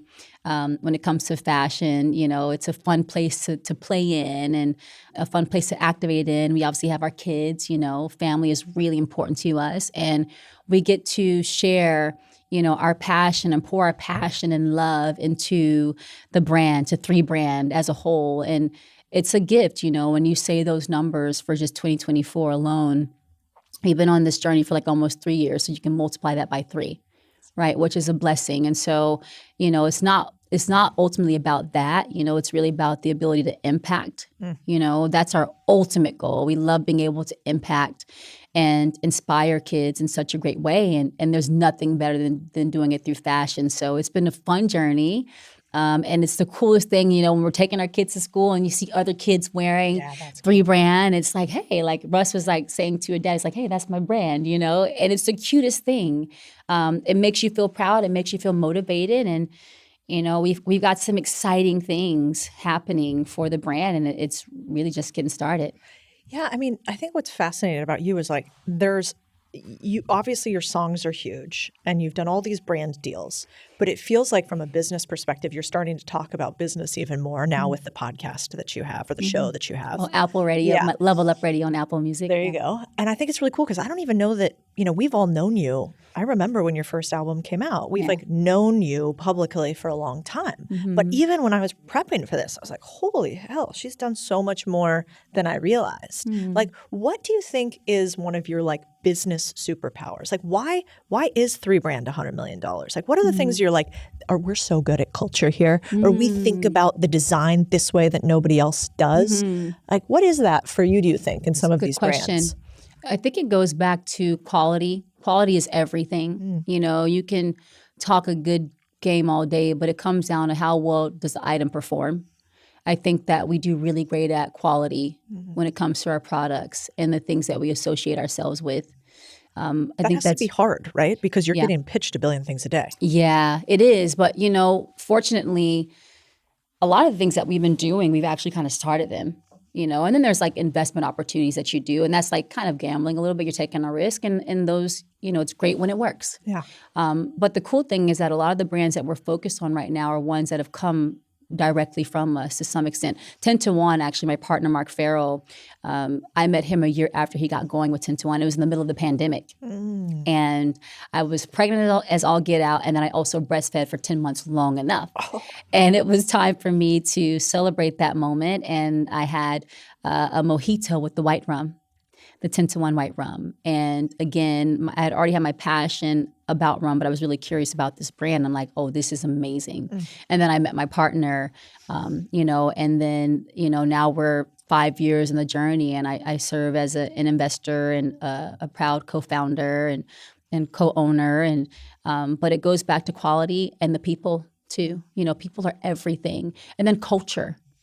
I think culture is really key. You know, when we think about like the challenges, or not even just the challenges, but like the fun parts of like 10 to 1, like the culture of people that we get to engage with. You know, I get to work with some of the best chefs in the world. Like I was with Chef Kwame, and we're actually in all of his restaurants, 10 to 1 is. And, you know, people like him, or, you know, Tony, as I mentioned to you, Tony Chapman, and, you know, all these talented people. We get to like engage with people culturally. There's that Afro-Caribbean energy that's really coming strong. And like, that's a big part of like our energy too, you know, the Caribbean piece of it. So culture is everything. And then, you know, the places that we get to go to on the ground and how we get to touch and activate with people. And then when it comes to 3 brand in particular, again, it goes back to culture too, right? There's this sports energy. And as I mentioned, sports, music, and fashion, like those are all big pieces of Russ and I, right? So we get to like, we do this every day, right? And we get to bring it all together. And community is really important for us, right? So I feel like that's another aspect that we really, I would say, tap into really well and are very connected with, because we love the people. Yeah, we've talked a lot about partnerships in varying ways. Yeah. But I'm sure a lot of people want your time and attention. So like, how do you determine, hey, I want to partner with this person. Passion. I want this person in my life. Like, what's the screen? Oh, the person, when it comes to people, you have to connect, you know. I think it's important that your vision, you know, your how you see things, you know, how you connect to things, like it has to be aligned, right? And what's a person's vision, and can they add value, right? You want to be around people that can bring even more than you can at times, right? That you can grow with, you can learn from. Like, I don't want to be the person with all the answers. I think if that's the case, then we're in trouble, right? Because I definitely don't know all the answers. I need help, you know? So you want to be surrounded by like-minded individuals. You want to be around people that, you know, share the same vision as you. And maybe it's people that have already been there before. So they can pass down their wisdom. Like, that's my greatest goal right now at this point in my career, is I want to work smarter, not harder. And also being a mom and being there for Russ. I say I have my 4 babies, and Russ is my biggest one. Okay? You already know. Okay? I do. Our men they be babies. They be babying. But, you know, so like that's a real thing, right? Yep. So it's like, how do I work smarter and not harder at this point in my life and in my career? Yeah, it's a good point. Yeah. You know, it's interesting. I made that mistake so many times early on in my career. I would partner with somebody who like hadn't figured anything out yet. Yeah. And then I would work harder than them. Or they wouldn't, you know, I'm sure with you, it's got to happen. They're like, I see her, like I want to be associated with all that. Let me get on that coat train, you know? And at some point we just realized like we're not going to partner with somebody who hasn't already shown, like the best predictor of future behavior is past behavior, I think. So like you got to show that you're winning. You got to show that you want to work harder than I do because there's so many people that don't. And I think a lot of times with partnerships, we like buy into them in the same way we buy into like somebody's potential. And so we're like, no, I'll fix him. Yeah. Like how many of us have said that? And so I think that's really interesting. So have you, like with a mark, like if somebody's trying to figure out their avatar of like, all right, how do I trust somebody, which is so big today? Yeah. Like, how are you like, here's what I ask them, here's what I do, or here's how I knew. Yeah. I mean, trust, I think you build over time. I don't think I'll ever trust someone from day one. I think trust is earned. And I can smell very early if I should trust or not trust someone. I can tell you this. I can tell you on day one if I can't trust you. Oh, that's so good. Yeah, I'm very pretty good with that. I got a good gut. That's the gift that women have. Women have the gift of intuition that is crazy. Yeah. It's a lot a of us gift. shove it down, right? You don't. Sometimes you listen to do. it? No. Sometimes people can, but no. I think when you've bumped your head a few times, you just know better, right? And then sometimes too, you do like to give grace. Like grace is important. But the moment you show me that I can't give you the grace or the grace pass should be revoked, I'm revoking it. No second chances. We ain't even playing with it. It's actually smart. There's too many people. There's billions of people on this planet. They can go try with somebody else. Yeah, with no, love. 100. Over there. Exactly. You keep that over there. But no, I think back to your point, people, too, I think history is great. Like, for example, my partner, Mark, he was the youngest vice president at Starbucks, right, before he started 10 to 1. And Howard Schultz was actually our first investor. Oh, that's a great sign. On the journey, right? And we have some amazing people at the party that are supporting us along the way. But I think, he also went to Harvard and he had a great educational background, but also too just his experience within the space and also his education within the space. And, also, again, it came back to the product. The product says a lot. People can talk a good game, but what's the product doing, right? Yep. So there's all these different things that you check off the box to make sure, your foundation is going to be a strong one and that you feel confident in the tools that you have to get going on things. And then time tells you everything, right? So yeah, I think the person that walks into the room is really important in anything that you do. Like, who are they as a human? First and foremost, right? Because you want to work with good humans, right? You really do. Because I think it makes it worthwhile when the times are tough and you have to come together and grind together. Like, it's not easy, right? Like grinding for 10 to 1, it's not easy. Because again, rum is a category that's still telling a story, right? Tequila and vodkas and gins, they're already that's a good point. they've already done it. Rum is still doing it, which is exciting because there's so much opportunity and there's not many of us ladies in this category. Zero. Yeah, I don't know one. Which is I'm sure exciting. there are some, but that is exciting. So I love being a first. Yeah. That's amazing. And what's interesting is you have all of these practices now, it seems like, that you do every day. And these things that have led you to be the person that you are today. What are some of the things that if you knew them when you were 20, that you know now, would you tell God, I wish 20-year-old Sierra would have done this every day? Just be patient. That's the greatest thing is that's why I say run your race at your own pace, because what life has shown me, 21 years later, right? I am, and I would say a little bit before 21 years later, after Goodies came out. But I remember, being signed to the systems and wanting to do certain things or achieve certain things. I'm when are they going to happen? And I was very blessed. A lot of my songs were really big out the gate. But still, you could have that big hit record, but then you're and then what? And then I still, if I'm missing this, I still feel like I'm missing this, this, and this. Yeah. But it's taken me 21 years to now start having certain things happen for me how I've always wanted them to. So it just shows me the power of patience. There's a saying where they say a parent would be patience is a virtue. They would say that when you're young, what is that? What does that even mean? Patience is a virtue. It's I'm trying to get to page. I bump the virtue stuff. Like, this is what I'm trying to do. You know what I'm saying? Like, 100%. but you know, when you understand life and the way that it goes, it's all going to work itself out, and you got to trust the process. Like, you've got to keep your faith, right? So, but if I could, you know, think back to when I was younger, you know, I would just say the patience factor, you know, and I would also remind myself, like, again, don't glorify man. Yeah. Don't glorify the things on this earth, because some of the people that I looked up to that were like, you know, I thought the coolest and the biggest ever, you know, they've had their own journey. I don't want to speak negatively on anyone, but it's like,